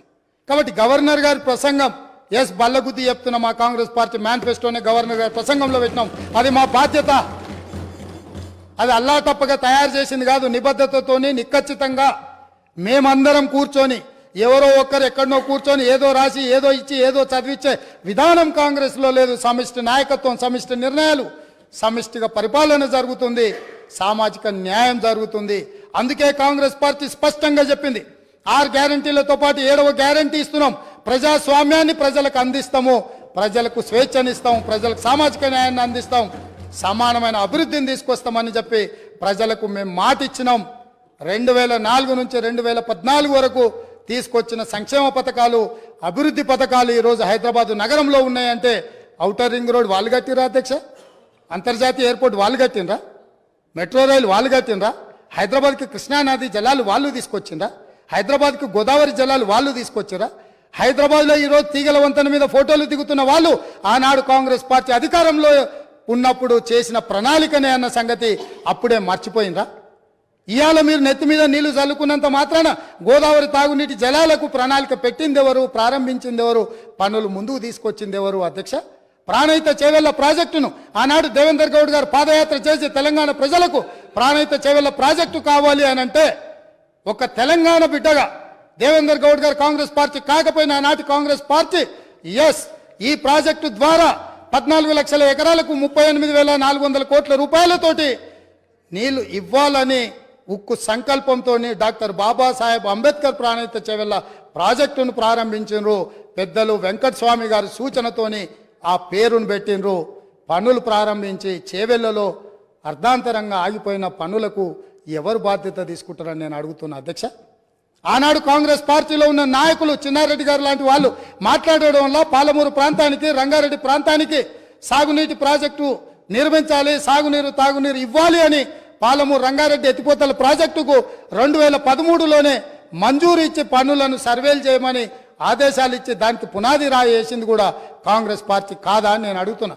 ఉమ్మడి రాష్ట్రంలో చివరి జీవో నెంబర్ 69 నారాయణపేట కొడంగల్ ఎత్తిపోతల పథకానికి 8.5 టీఎంసీలతో 1,500 కోట్ల రూపాయలతో 1,07,000 ఎకరాలకు సాగునీరు తాగునీరు ఆ ప్రాంతానికి అందించాలని ప్రాజెక్టు ఆమోదిస్తే నికర జలాల కేటాయింపుతోనే ఆనాడు గవర్నర్ గారు జీవో ఇస్తే ఆ జీవోను ఈనాటి వరకు తుంగలు తొక్కిపెట్టి నారాయణపేట కొడంగల్ ప్రాంతాన్ని ఎడారిగా మార్చింది వాళ్ళు కాదా? ఈ వివక్ష వీళ్ళు చేసింది కాదా అని నేను అడుగుతున్నా అధ్యక్ష. ఇదేనా ఈ తెలంగాణ రాష్ట్రంలో తెలంగాణ వాడు ముఖ్యమంత్రిగా ఉండి తెలంగాణ ప్రాంతాన్ని పరిపాలిస్తున్నాడు అన్నప్పుడు ఎందుకు మా ప్రాంతాలు వివక్షకు గురైనాయి? మా ప్రాంతాలు ఈ రోజుకి వలసల ప్రాంతంగా ఎందుకు ఉన్నది? ఈ వలసలకు, ఈ చావులకు వీళ్ళు కారణం కాదా అని నేను అడుగుతున్నా అధ్యక్ష.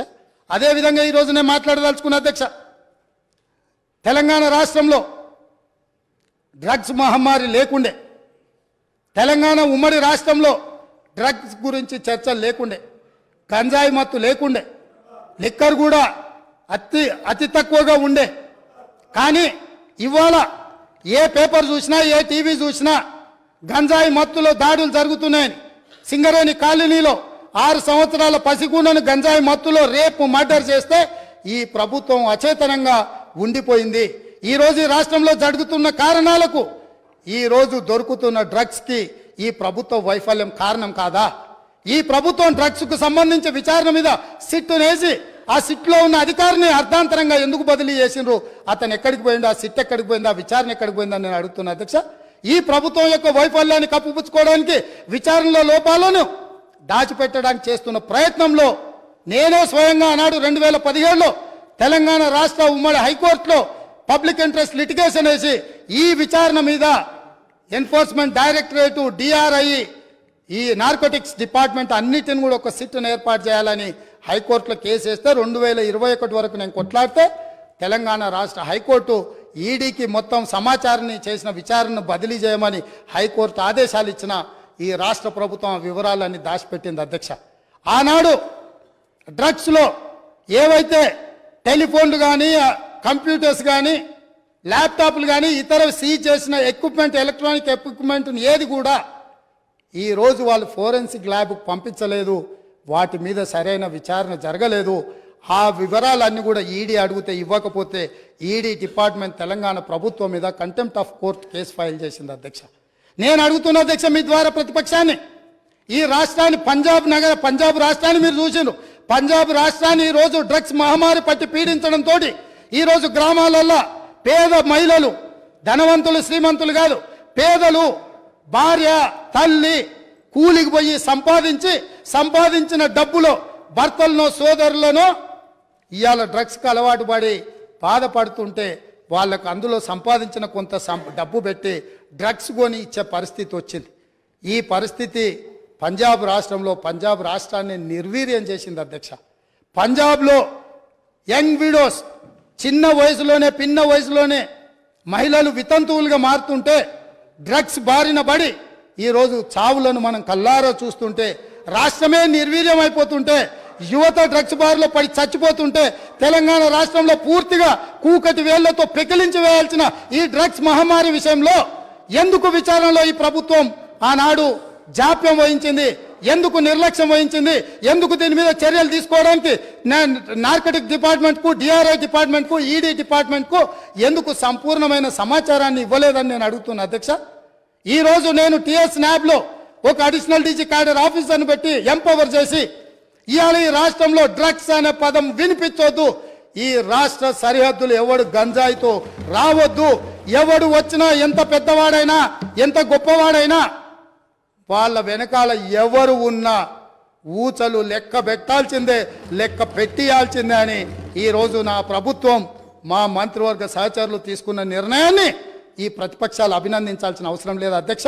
మిగతా విషయాలలో భిన్నాభిప్రాయాలు ఉండొచ్చు, భేదాభిప్రాయాలు ఉండొచ్చు, కానీ డ్రగ్స్ మహమ్మారిని నిషేధించడానికి నిర్వీర్యమైపోతున్న యువతను, చిన్న పాఠశాలల ఆడపిల్లలు బలైపోతున్న ఈ మహమ్మారిని నిషేధించడానికి ఈ దాన్నైనా అభినందించడానికి మన ప్రభుత్వాన్ని మీరు అభినందించడానికి మీకు మనసు రాలేదా అని నేను అడుగుతున్నా అధ్యక్ష. అంటే ఈరోజు ఈ సభలో వీళ్ళందరూ మిగతా వాటిలలో వాళ్ళకి రాజకీయ కోణాలు ఉండొచ్చు, కానీ ఈ విషయంలో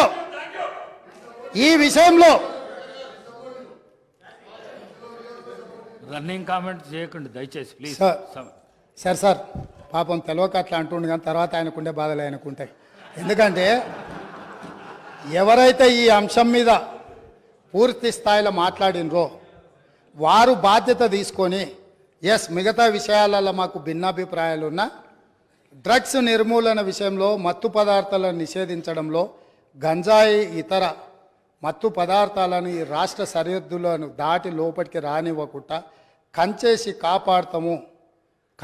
కాపాడాల్సిన బాధ్యత ఈ 119 మంది శాసనసభ్యుల మీద ఉన్నది అని మనందరం ఏకగ్రీవంగా ఈ విషయంలో ఒక అభిప్రాయానికి వచ్చినుంటే ఎంత మంచి సందేశం ఇవాళ తెలంగాణ ప్రజలకు చేరుండేది అధ్యక్ష.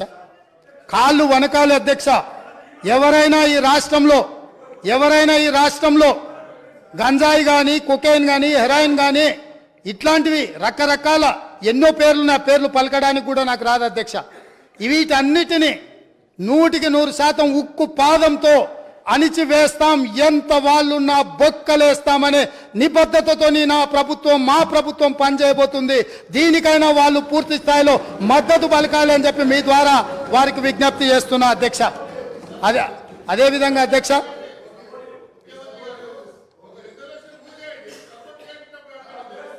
ఇప్పుడు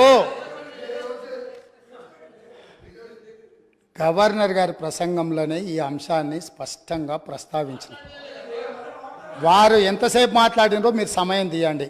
మా సభ్యులు ఎంతసేపు మాట్లాడినరో, టీఆర్ఎస్ సభ్యులకు ఎంతసేపు సమయం ఇచ్చినరో రెండు పోల్చి చూడండి అధ్యక్ష. ఈ విషయంలో మనకు భిన్నాభిప్రాయాలు, భేదాభిప్రాయాలు ఉండాల్సిన అవసరం ఏముంది అధ్యక్ష? ఏమన్నా ఉందా అధ్యక్ష? ఇందులో నేను ఏమైనా ఎవరికైనా నష్టం జరిగే విధంగా, లేకపోతే వాళ్ళ కష్టం జరిగే విధంగా ఏమన్నా ప్రభుత్వం నిర్ణయం తీసుకుంటుందా అధ్యక్ష? ఇందులో కలిసి రావడానికి ఉన్న ఇబ్బంది ఏంది అధ్యక్ష? నాకు అర్థం కాలే. అందుకే వారికి అవసరమైతే ఇప్పుడు అడగట్లేదు అధ్యక్ష, మైకు ఒకవేళ ఇప్పుడు నేను ఇంతసేపు మాట్లాడినా మైక్ అడిగిన ఉంటే మీరు మైక్ ఇచ్చుంటే వారు మాట్లాడుతుంటే వారు మాట్లాడడానికి మైక్ తీసుకొని ముందుకు వస్తే ఇవ్వండి అధ్యక్ష, ఇది ఒక మంచి కాజ్ కదా, ఈ ఒక్క మంచి కాజ్కి వారిని ముందుకు వచ్చడానికి మైక్ ఇవ్వండి అధ్యక్ష. గౌరవ కేటీఆర్ గారు. స్పీకర్స్ ఆయనకు బ్రేక్ తీసుకోవాలంటే బ్రేక్ తీసుకోమన్నాడు సార్, మాకేం అభ్యంతరం లేదు. మాట్లాడి అలసిపోయినట్టున్నారు, మాకేం అభ్యంతరం లేదు. కానీ అధ్యక్ష వారేదో కొత్తగా ఏదో చేసినట్టు డ్రగ్స్ విషయంలో అధ్యక్ష మా ముఖ్యమంత్రి గారు మా గౌరవ పెద్దలు మా పార్టీ అధ్యక్షులు ఈరోజు లీడర్ ఆఫ్ ఆపోజిషన్ కేసీఆర్ గారు వారు పాపం మరి ఫాలో అవుతారా లేదా వార్తలు నాకు తెలియదు కానీ సివి ఆనంద్ గారు అనే అడిషనల్ డైరెక్టర్ జనరల్ ఆఫ్ పోలీస్ని టిఎస్ నాబ్ అనేది ఏర్పాటు చేసిందే మా ప్రభుత్వం. Telangana state anti narcotics bureau ఏర్పాటు చేసిందే మా ప్రభుత్వం. ఏర్పాటు చేయడమే కాదు, సివి ఆనంద్ గారిని అపాయింట్ చేయడమే కాకుండా దాదాపు 9 నెలల కిందటనే ఆ కార్యాచరణ కూడా ప్రారంభించి మొత్తం అన్ని జిల్లాల ఎస్పీలు, ఇప్పుడు వారు చెప్పారు కదా ముఖ్యమంత్రి గారు, మొత్తం ఒక పూచిక పుల్ల గదులొద్దు, అసలు గంజాయి అనేది కనబడొద్దు అన్న మాట ఏదైతే వారు చెప్పినారు అధ్యక్ష. పంజాబ్ గురించి కూడా గొప్పగా చెప్పారు అధ్యక్ష. మరి పంజాబ్లో నిన్న మొన్నటి దాకా ఉన్నది కాంగ్రెస్ ప్రభుత్వమే అధ్యక్ష, వారు మర్చిపోయినట్టున్నారు. పంజాబ్ ఇవాళ మత్తులో మునిగిపోతోంది, యంగ్ విడోస్ అనేది అయితే మాట్లాడారో అక్కడ ఉన్నదంతా కాంగ్రెస్ ప్రభుత్వమే. ఉడతా పంజాబ్ అనే సినిమా వచ్చింది కూడా మీ కాంగ్రెస్ ప్రభుత్వంలో, అది కూడా తెలుసుకోండి అధ్యక్ష. భిన్నాభిప్రాయం ఉంది అన్నారు, ఎక్కడుంది అధ్యక్ష భిన్నాభిప్రాయం? అధ్యక్ష మేము ఒకవేళ భిన్నాభిప్రాయం ఉంటే మా ప్రభుత్వం ఎందుకు పెడుతుంది అధ్యక్ష? Telangana state anti narcotics bureau ఎందుకు పెడుతుంది? ఎందుకు సివి ఆనంద్ లాంటి కాంపిటెంట్ ఆఫీసర్ని పెడుతుంది? సరే మీరు తీసేసింది ఆయన, అది వేరే విషయం. కానీ సివి ఆనంద్ లాంటి కాంపిటెంట్ ఆఫీసర్ని ఎందుకు పెడతాం అధ్యక్ష? ఇంకో మాట అధ్యక్ష, ఇట్లాంటి విషయాలు ఇప్పుడు ఈ రోజు కాదు అధ్యక్ష, ఇట్లాంటి విషయాల్లో గౌరవ ముఖ్యమంత్రి గారు ఆనాడు కేసీఆర్ గారు మరి షీ టీమ్స్ పెట్టినా, రాష్ట్ర ప్రయోజనాలకు సంబంధించి ఏ అంశం పెట్టినా, ఈరోజు డ్రగ్స్ విషయంలో మీరు మాట్లాడినా ఒక 100% కాదు అధ్యక్ష, 1000% మా పార్టీ నుంచి పూర్తి సహకారం ఉంటుంది ఈ విషయంలో. వారికి కన్ఫ్యూజన్ అవసరం లేదు, వారికి ఇంకేమైనా అనుమానాలు ఉంటే కూడా నేను చెప్తా ఉన్నా. భిన్నాభిప్రాయాలు అన్నారు, మేము అభిప్రాయం చెప్తే కదా అధ్యక్ష భిన్నాభిప్రాయం ఉండడానికి, అది మేమే చెప్పినాము. మేమే మా ప్రభుత్వం ఉన్నప్పుడే ఏర్పాటు చేసిన సంస్థ, ఇవాళ మీరు క్రెడిట్ తీసుకుంటా అనుకోవచ్చు. మాట్లాడితే మేనేజ్మెంట్ కోట అంటారు అధ్యక్ష. అధ్యక్ష ఢిల్లీని మేనేజ్మెంట్ చేసి ముఖ్యమంత్రి పదవి తెచ్చుకున్న వ్యక్తి, ఢిల్లీని మేనేజ్ చేసి పీసీసీ పదవి తెచ్చుకున్న వ్యక్తి వాళ్ళ మేనేజ్మెంట్ కోట గురించి మాట్లాడితే అధ్యక్ష నేను అనలేదు అధ్యక్ష. ఇది కోమటిరెడ్డి వెంకటరెడ్డి గారు చెప్పినారు, పేమెంట్ కోట అని చెప్పినారు అధ్యక్ష. కాబట్టి ఇంకా ఆయన కూడా మాట్లాడితే బాగలేదు అధ్యక్ష, వారిని సవరించుకోమనండి ముఖ్యమంత్రి గారు. అధ్యక్ష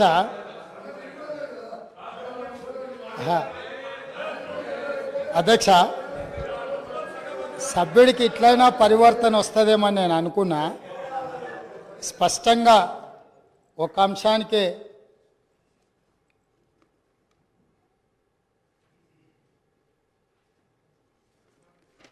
సభ్యుడు ఈ ఒక్క అంశానికే పరిమితమయ్యి స్పష్టంగా ముందుకొచ్చి ఇతర అంశాల పట్ల చర్చ జరగకుండా దీనికి మద్దతు ఇస్తారని నేను ఆశించిన. సో నన్ను నిరాశపరిచింది. మళ్ళీ సేమ్ రిటారిక్ పొలిటికల్ అలిగేషన్ చేసే ప్రయత్నం చేసిండ్రు. నాకేం ఇబ్బంది లేదు. టిఎస్ నాబ్ అనే ఒక పేపర్ మీద కాగితం తయారు చేసింది అధ్యక్ష. ఆ తయారు చేసిన దానికి సివి ఆనంద్ గారికి అడిషనల్ ఛార్జ్ మాత్రమే, హైదరాబాద్ కమిషనర్గా కొనసాగుతూ టిఎస్ నాబ్ డైరెక్టర్గా అడిషనల్ ఛార్జ్ వారు ఇచ్చిండ్రు. ఒక్క నిమిషం వస్తున్నా, అక్కడికి వస్తున్నారు. మీరే ఏర్పాటు చేసారు. ఏర్పాటు చేసిన దాంట్లో ఏమేం లేకుండా చేసిండ్రు కూడా అవి కూడా చెప్తాయి, ఎందుకంటే ఇక మీరు మొదలు పెట్టారు కాబట్టి మొత్తం చెప్పాలి కదా. సో అడిషనల్ ఛార్జ్ ఇవ్వడంతో ఆయన ఇక్కడ అక్కడ దృష్టి పెట్టలేకపోయింది. ఒకటి, వాళ్ళు ఒక స్టాఫ్ ప్యాటర్న్ వర్కౌట్ చేసి ఇచ్చారు. 301 మంది సిబ్బంది కావాలా, ఈ సిబ్బందిని అంతా మాకు ఇవ్వాలి, దీన్ని నిషేధించాలని ప్రభుత్వానికి నివేదిక ఇచ్చారు. 10% సిబ్బందిని కూడా వాళ్ళకి ఇవ్వలే. 29 కోట్ల రూపాయలు వాహనాల కొనుగోలు కానీ ఇతర ఆఫీసుకు సంబంధించిన అంశాలను మాకు ఏర్పరచుకోవడానికి 29 కోట్ల రూపాయలు బడ్జెట్ కావాలని రాష్ట్ర ప్రభుత్వానికి అడిగారు. ₹1 కూడా ఈ రోజు వరకు ఇవ్వలే. టిఎస్ నాబ్ అనే ఒక పేపర్ సంస్థను ఏర్పాటు చేసి దానికి అడిషనల్గా ఒక ఏడీజీ సిటీ కమిషనర్ గారిని పెట్టి ఆ సంస్థను నిర్వీర్యం చేసిండ్రు. కాబట్టి నేను అవన్నీ విమర్శల జోలికి వెళ్ళలే. కాకపోతే వారు ఇప్పుడు చెప్పిండ్రు కాబట్టి నేను ఇవన్నీ చెప్పాల్సి వస్తుంది. అందుకే ఈరోజు నేను ఫుల్ టైం ఏడీజీని దానికి వేసినాను. ఇమ్మీడియట్గా 29 కోట్లు కాదు, అవసరమైతే మీరు 50 కోట్లు తీసుకోండి. ఇది నా రాష్ట్ర భవిష్యత్తు, ఇది మన పిల్లల భవిష్యత్తు. ఇవాళ మన కుటుంబంలో మనం ఏ విజయం సాధించినా, ఏ స్థాయికి ఎదిగినా తెలిసి తెలియని వయసులో పిల్లలు ఇట్లాంటి వాటిని బారిన పడితే మన కుటుంబాలన్నీ కూడా ఆ దుఃఖాన్ని లెక్క కూడా పెట్టలేం. ఈరోజు ఎన్నో పాఠశాలల ఈరోజు ఇట్లాంటి ఫిర్యాదులు వస్తున్నాయి. నేను వాటన్నిటి గురించి ఎక్కువ ప్రస్తావించదలుచుకోవాలి ఇక్కడ. ఎందుకనంటే వాళ్ళు ఎంతో రెప్యుటేషన్ ఎంతో కష్టపడి సంపాదించుకున్నారు. ఎవరి మీద ఎక్కడ ఏ పాఠశాలలలో ఏమి ఇబ్బందులు ఉన్నాయనే వివరాలు నేను ఇక్కడ సభలో చెప్పదలుచుకోలేదు. ఎందుకనంటే ఆ కుటుంబాలకు కానీ లేకపోతే ఆ పాఠశాలలకు కానీ కాలేజీలకు కానీ రెప్యుటేషన్ దెబ్బతింటుంది. గత ప్రభుత్వం పేపర్ మీద తెలంగాణ స్టేట్ యాంటీ నార్కటిక్ బ్యూరోను స్టార్ట్ చేసింది నిజం, దానికి ఒక హైరార్కీని డిసైడ్ చేసింది నిజం, దానికి అడిషనల్ ఛార్జ్ చేసి తూతూ మంత్రంగా చేసింది నిజం, వాళ్ళు 29 కోట్ల రూపాయలు అడిగితే ₹1 కూడా ఇవ్వండి నిజం. వీటన్నిటిని సమీక్షించి అందుకే నేను ఏమంటున్నా అంటే ఈ ఒక్క విషయంలో విమర్శల జోలికి వెళ్లకుండా ఈ తెలంగాణ సమాజాన్ని ఒక బలమైన సమాజంగా, ఈ తెలంగాణ సమాజం అంటే ఒక ఉద్యమాల గడ్డ, తరతరాలుగా మనము నిటారుగా నిలబడి కొట్లాడిన చరిత్ర ఉన్న గడ్డ. ఇవాళ ఈ గడ్డ మీద గంజాయి మొక్కలు మొలుస్తుంటే, గంజాయి వనాలు పెరుగుతుంటే ఎక్కడెక్కడోడో ఇక్కడికొచ్చి పక్క రాష్ట్రాల్లోడు పక్క దేశాలోడు వివిధ మాదక ద్రవ్యాలు ఇక్కడికి తీసుకొచ్చి మన పిల్లలకు నేర్పి మన పిల్లలు మన రాష్ట్ర భవిష్యత్తును నాశనం చేస్తుంటే ఇక్కడ కూడా మనం రాజకీయాలు చర్చించుకుంటూ ఉంటే సమాజం మనల్ని క్షమించదు. దయచేసి ఒక్క విషయంలో సభలో ఉన్న అన్ని పార్టీలను నేను విజ్ఞప్తి చేస్తున్నా. అది భారతీయ జనతా పార్టీ కావచ్చు, ఎంఐఎం కావచ్చు, సిపిఐ కావచ్చు, సభలో ప్రాతినిధ్యం లేని రాజకీయ పార్టీలకు కూడా నేను వేదిక మీద నుంచి విజ్ఞప్తి చేస్తున్నా. ఇది మన సమాజానికి పట్టిన చీడ పీడ. దీన్ని తొలగించడంలో, పూర్తిగా నిషేధించడంలో మీ అందరి మద్దతు ఈ రాష్ట్ర ప్రభుత్వానికి అవసరం ఉన్నది. అవసరమైన సహకారాన్ని అందించాల్సిందిగా సభాపక్ష నాయకుడిగా మీకు అందరికీ విజ్ఞప్తి చేస్తున్నా అధ్యక్ష. అదేవిధంగా అధ్యక్ష, ఇంకా చాలా రోజులు మనం చాలా విషయాలు చర్చించుకోవాలి, మాట్లాడుకోవాలి. చాలా విషయాలు నేను ప్రస్తావించాలనుకున్న విషయాలు ఉన్నాయి. నేను ఒక మాట మీ ద్వారా 6 గ్యారంటీల విషయంలో ఇందిరమ్మ రాజ్యంని ఏర్పాటు చేయడంలో దళితులకు, గిరిజనులకు, బడుగు బలహీన వర్గాలకు, మైనారిటీలకు, మహిళలకు, విద్యార్థులకు, నిరుద్యోగ యువకులకు, ఉద్యమకారులకు, అమరవీరుల కుటుంబాలకు 100% ఈ ప్రభుత్వంలో న్యాయం జరుగుతుంది. ఈ ప్రభుత్వము తెలంగాణ ప్రజలకు స్వేచ్ఛనిస్తుంది. ఈ ప్రభుత్వం తెలంగాణ ప్రజలకు సామాజిక న్యాయం చేస్తుంది. మా మంత్రివర్గ కూర్పు చూస్తేనే ఈరోజు సామాజిక న్యాయం ఎట్లుంటుందో మీకు అర్థమై ఉండొచ్చు. ఈరోజు ఇందిరమ్మ ఇంట్లో ఈ రోజుకు ఉన్న ఇందిరమ్మ ఇంట్లో ఈరోజు మీరు ఇక్కడ నుంచి వెళ్ళి చూడొచ్చు. ఖానాపూర్ ఎమ్మెల్యే వెడమ బొజ్జు ఆనాడు ఇందిరమ్మ ఇచ్చిన ఇంట్లోనే ఉంటూ ఈరోజు ఎమ్మెల్యేగా ఈ సభలో కాలు పెట్టిండు. ఒక బలహీన వర్గాలకు సంబంధించిన బీర్ల ఐలయ్య ఈరోజు ఇందులో కాలు పెట్టిండు. ఒక ఈర్లపల్లి శంకరయ్య షాద్నగర్ నుంచి రజక కుటుంబం నుంచి వచ్చిన వాడు ఈ శాసనసభలోకి రావడం జరిగింది. ఇట్లా చెప్పుకుంటూ వెళ్తే అత్యంత పేదలు, నిరుపేదల నుంచి వచ్చిన వాళ్లకు ప్రజలతో ఉన్న సంబంధాలు, అనుబంధాలతోని మందుల శామ్యుల్ మీరు అణిచివేసి తెలంగాణ ఉద్యమంలో ఉండి మీతో ఉద్యమంలో మొదటి నుంచి చివరి వరకు ఉన్న మందుల శామ్యుల్ని మీరు అనాథగా వదిలేస్తే 50,000 రూపాయల నగదు లేకపోయినా 52,000 ఓట్లతోని కాంగ్రెస్ పార్టీ మల్లికార్జున ఖర్గే, సోనియమ్మ గారి నాయకత్వంలో ఎమ్మెల్యేని చేసి ఈ సభలోకి మందుల శామ్యుల్ని, తెలంగాణ ఉద్యమకారుణ్ణి ఈ కాంగ్రెస్ పార్టీ తీసుకొచ్చింది అధ్యక్ష. కాంగ్రెస్ పార్టీ చిత్తశుద్ధిని ఈ దేశంలో ప్రజలు ఆలోచన చేయనప్పుడు, ఈ దేశంలో ప్రజలకు స్వతంత్రం కావాలి అని అందరికి అవగాహన లేనప్పుడే ఈ దేశ ప్రజలకు స్వేచ్ఛనివ్వాలి, స్వతంత్రం తీసుకురావాలి అని కాంగ్రెస్ పార్టీని ప్రారంభించి ఆగస్టు 15, 1947లో ఈ దేశానికి స్వతంత్రం సాధించిన పార్టీ కాంగ్రెస్ పార్టీ. నిజాం రజాకర్ల పరిపాలనలో ఉన్న ఈ ప్రాంతాన్ని విముక్తి కలిగించాలి అని సాయుధ రైతాంగ పోరాటంలో ఈ ప్రాంతంలో నిటారుగా నిలబడి వేలాది మంది నేల కొరుగుతున్నప్పుడు ఈ నేల తల్లి తడిసి ముద్దై మా కమ్యూనిస్టు సోదరులు, ఆనాటి స్టేట్ కాంగ్రెస్ సోదరులు అందరూ ఏకోన్ముఖమై రాజ్యం మీద, రాజు మీద వీరోచితంగా పోరాటం చేస్తున్నప్పుడు ఈ ప్రజలకు విముక్తి కలిగించాలి, ఈ ప్రజలకు స్వేచ్ఛనివ్వాలి, స్వతంత్రాన్ని ఇవ్వాలి అని చెప్పి ఆనాడు పండిత్ జవహర్లాల్ నెహ్రూ గారు ప్రధానమంత్రిగా ఉన్నప్పుడు కేంద్ర హోంశాఖ మంత్రి సర్దార్ వల్లభాయ్ పటేల్ ఈ ప్రాంత ఉమ్మడి హైదరాబాద్ రాష్ట్రానికి ఆ రోజు విముక్తి కలిగించి భారతదేశంలో కలుపుకొని స్వతంత్రాన్ని ఈ ప్రాంతానికి ఇచ్చిన పార్టీ కాంగ్రెస్ పార్టీ. ఈ కాంగ్రెస్ పార్టీ ఒక రామ్జీ గోండును, ఒక కొమరం భీమును, ఒక చాకలి ఐలమ్మను, ఒక దొడ్డి కొమరయ్యను, ఒక సర్దార్ సర్వాయి పాపన్న గౌడును ఆదర్శంగా తీసుకొని ఒక సురవరం ప్రతాప్ రెడ్డి గారు వేసిన దారులను దృష్టిలో పెట్టుకొని ఒక ప్రొఫెసర్ జయశంకర్ గారు, ఒక కొండా లక్ష్మణ్ బాపూజీ నిర్ణయించిన ఎజెండాతోని శ్రీమతి సోనియా గాంధీ గారు ఈ రాష్ట్రాన్ని ఇవ్వాలి, ఈ ప్రజల యొక్క ఆకాంక్ష నెరవేర్చాలి అని ఆంధ్రప్రదేశ్లో పార్టీకి తీరని నష్టం జరిగిన, కేంద్రంలో అధికారం కోల్పోయిన, తెలంగాణ రాష్ట్రంలో ఎన్నో ఒడిదుడుకులను ఎదుర్కొన్నా, ఇంటికొచ్చి కడుపులో తలకాయ పెట్టి కాళ్ళకు దండం పెట్టి నమ్మించి మోసం చేసిన, ఒక్క మాట పల్లెత్తు మాట అనకుండా క్షమించగలిగిన క్షమా గుణం ఉన్న నాయకురాలు శ్రీమతి సోనియా గాంధీ గారు. చరిత్ర పుటలలో ఎవరు కుటుంబాలు కుటుంబ సమేతంగా సపరివార సకుటుంబ సమేతంగా వెళ్ళి సోనియా గాంధీ గారి కాళ్ళకు దండం పెట్టి తర్వాత వెన్నుపోటు పొడిచిండ్రో చరిత్ర పుటలలో శాశ్వతంగా ఉంది. అయినా ఈ రోజు వరకు శ్రీమతి సోనియా గాంధీ గారు ఏ ఒక్క రోజు కూడా పల్లెత్తు మాట అనలేదు. 2004లో కరీంనగర్ జిల్లా నుంచి ప్రజలకు ఒక గ్యారెంటీ ఇచ్చింది, ఆ గ్యారెంటీని అమలు చేసింది. మళ్ళీ సెప్టెంబర్ 17, 2023 నాడు రంగారెడ్డి జిల్లాలో రాజీవ్ గాంధీ ప్రాంగణంలో ఈ తెలంగాణ ప్రజలకు 6 గ్యారెంటీలను ఇచ్చింది. ఏ కష్టం వచ్చినా, ఏ నష్టం వచ్చినా, ఎవరు అడ్డుపడ్డా, ఎవరు నిలువరించాలి, ఎవరు అభ్యంతర పెట్టినా 6 గ్యారెంటీలను ఖచ్చితంగా అమలు చేసే గ్యారెంటీని ఈ రోజు ముఖ్యమంత్రిగా నా మంత్రివర్గ సహచరులందరి తరఫున తెలంగాణ ప్రజలకు మాట ఇస్తున్నా. ప్రతిపక్షాలను ఇప్పటికి కూడా వారికి విజ్ఞప్తి చేస్తున్నా, మేము విధానపరమైన నిర్ణయాలు చేస్తాం, ప్రతిపక్షాలుగా బాధ్యతాయుతంగా సలహాలు సూచనలు ఇవ్వండి. సహేతుకమైన సలహాలు సూచనలకు ఎప్పుడు కూడా మా మిత్రుడు ఎంఐఎం పార్టీ కావచ్చు, మా కమ్యూనిస్టు సోదరుడు కావచ్చు, భారతీయ జనతా పార్టీ సోదరులు కావచ్చు, ఈ రాష్ట్రాన్ని నిర్మించడంలో, ఈ రాష్ట్రాన్ని అభివృద్ధి పదం వైపు నడిపించడంలో, ఈ రాష్ట్రమే ప్రపంచంతో పోటీ పడే విధంగా ఈ తెలంగాణ రాష్ట్రాన్ని ప్రపంచంతోనే పోటీ పడే విధమైన సంక్షేమ అభివృద్ధి కార్యక్రమాలలో ముందుకు తీసుకెళ్లడానికి సహకరించే ప్రతి ఒక్కరిని అవకాశం ఇస్తాం. అదేవిధంగా ఇవాళ మీరు ఏదైతే మాట్లాడుతున్నారో ఈ సభలో కొంచెం ప్రిపేర్ అయి రాండి, చదువుకొని రాండి, అవగాహనతో రాండి, అంశాలను ప్రస్తావించండి.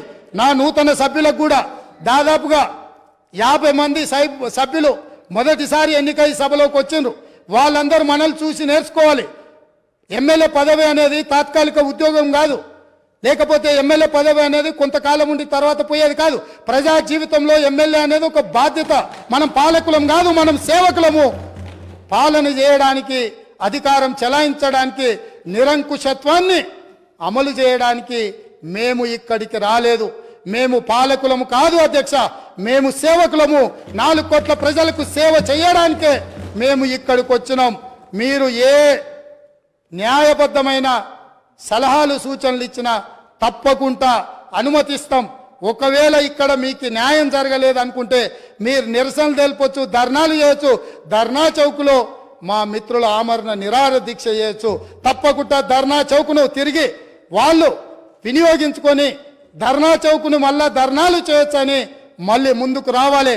వాళ్ళలాగా నిషేధితపు ఆలోచనలు కానీ లేకపోతే ఫ్యూడల్ విధానాలు కానీ కాంగ్రెస్ పార్టీ ఎప్పటికీ అమలు చేయదు. మళ్ళొకసారి ఈ అవకాశం ఇచ్చిన మీకు, ఒక మంచి సాంప్రదాయానికి తెరలేపిన గవర్నర్ గారికి ధన్యవాదాలు తెలియజేసుకుంటూ సెలవు తీసుకుంటున్నాను అధ్యక్ష.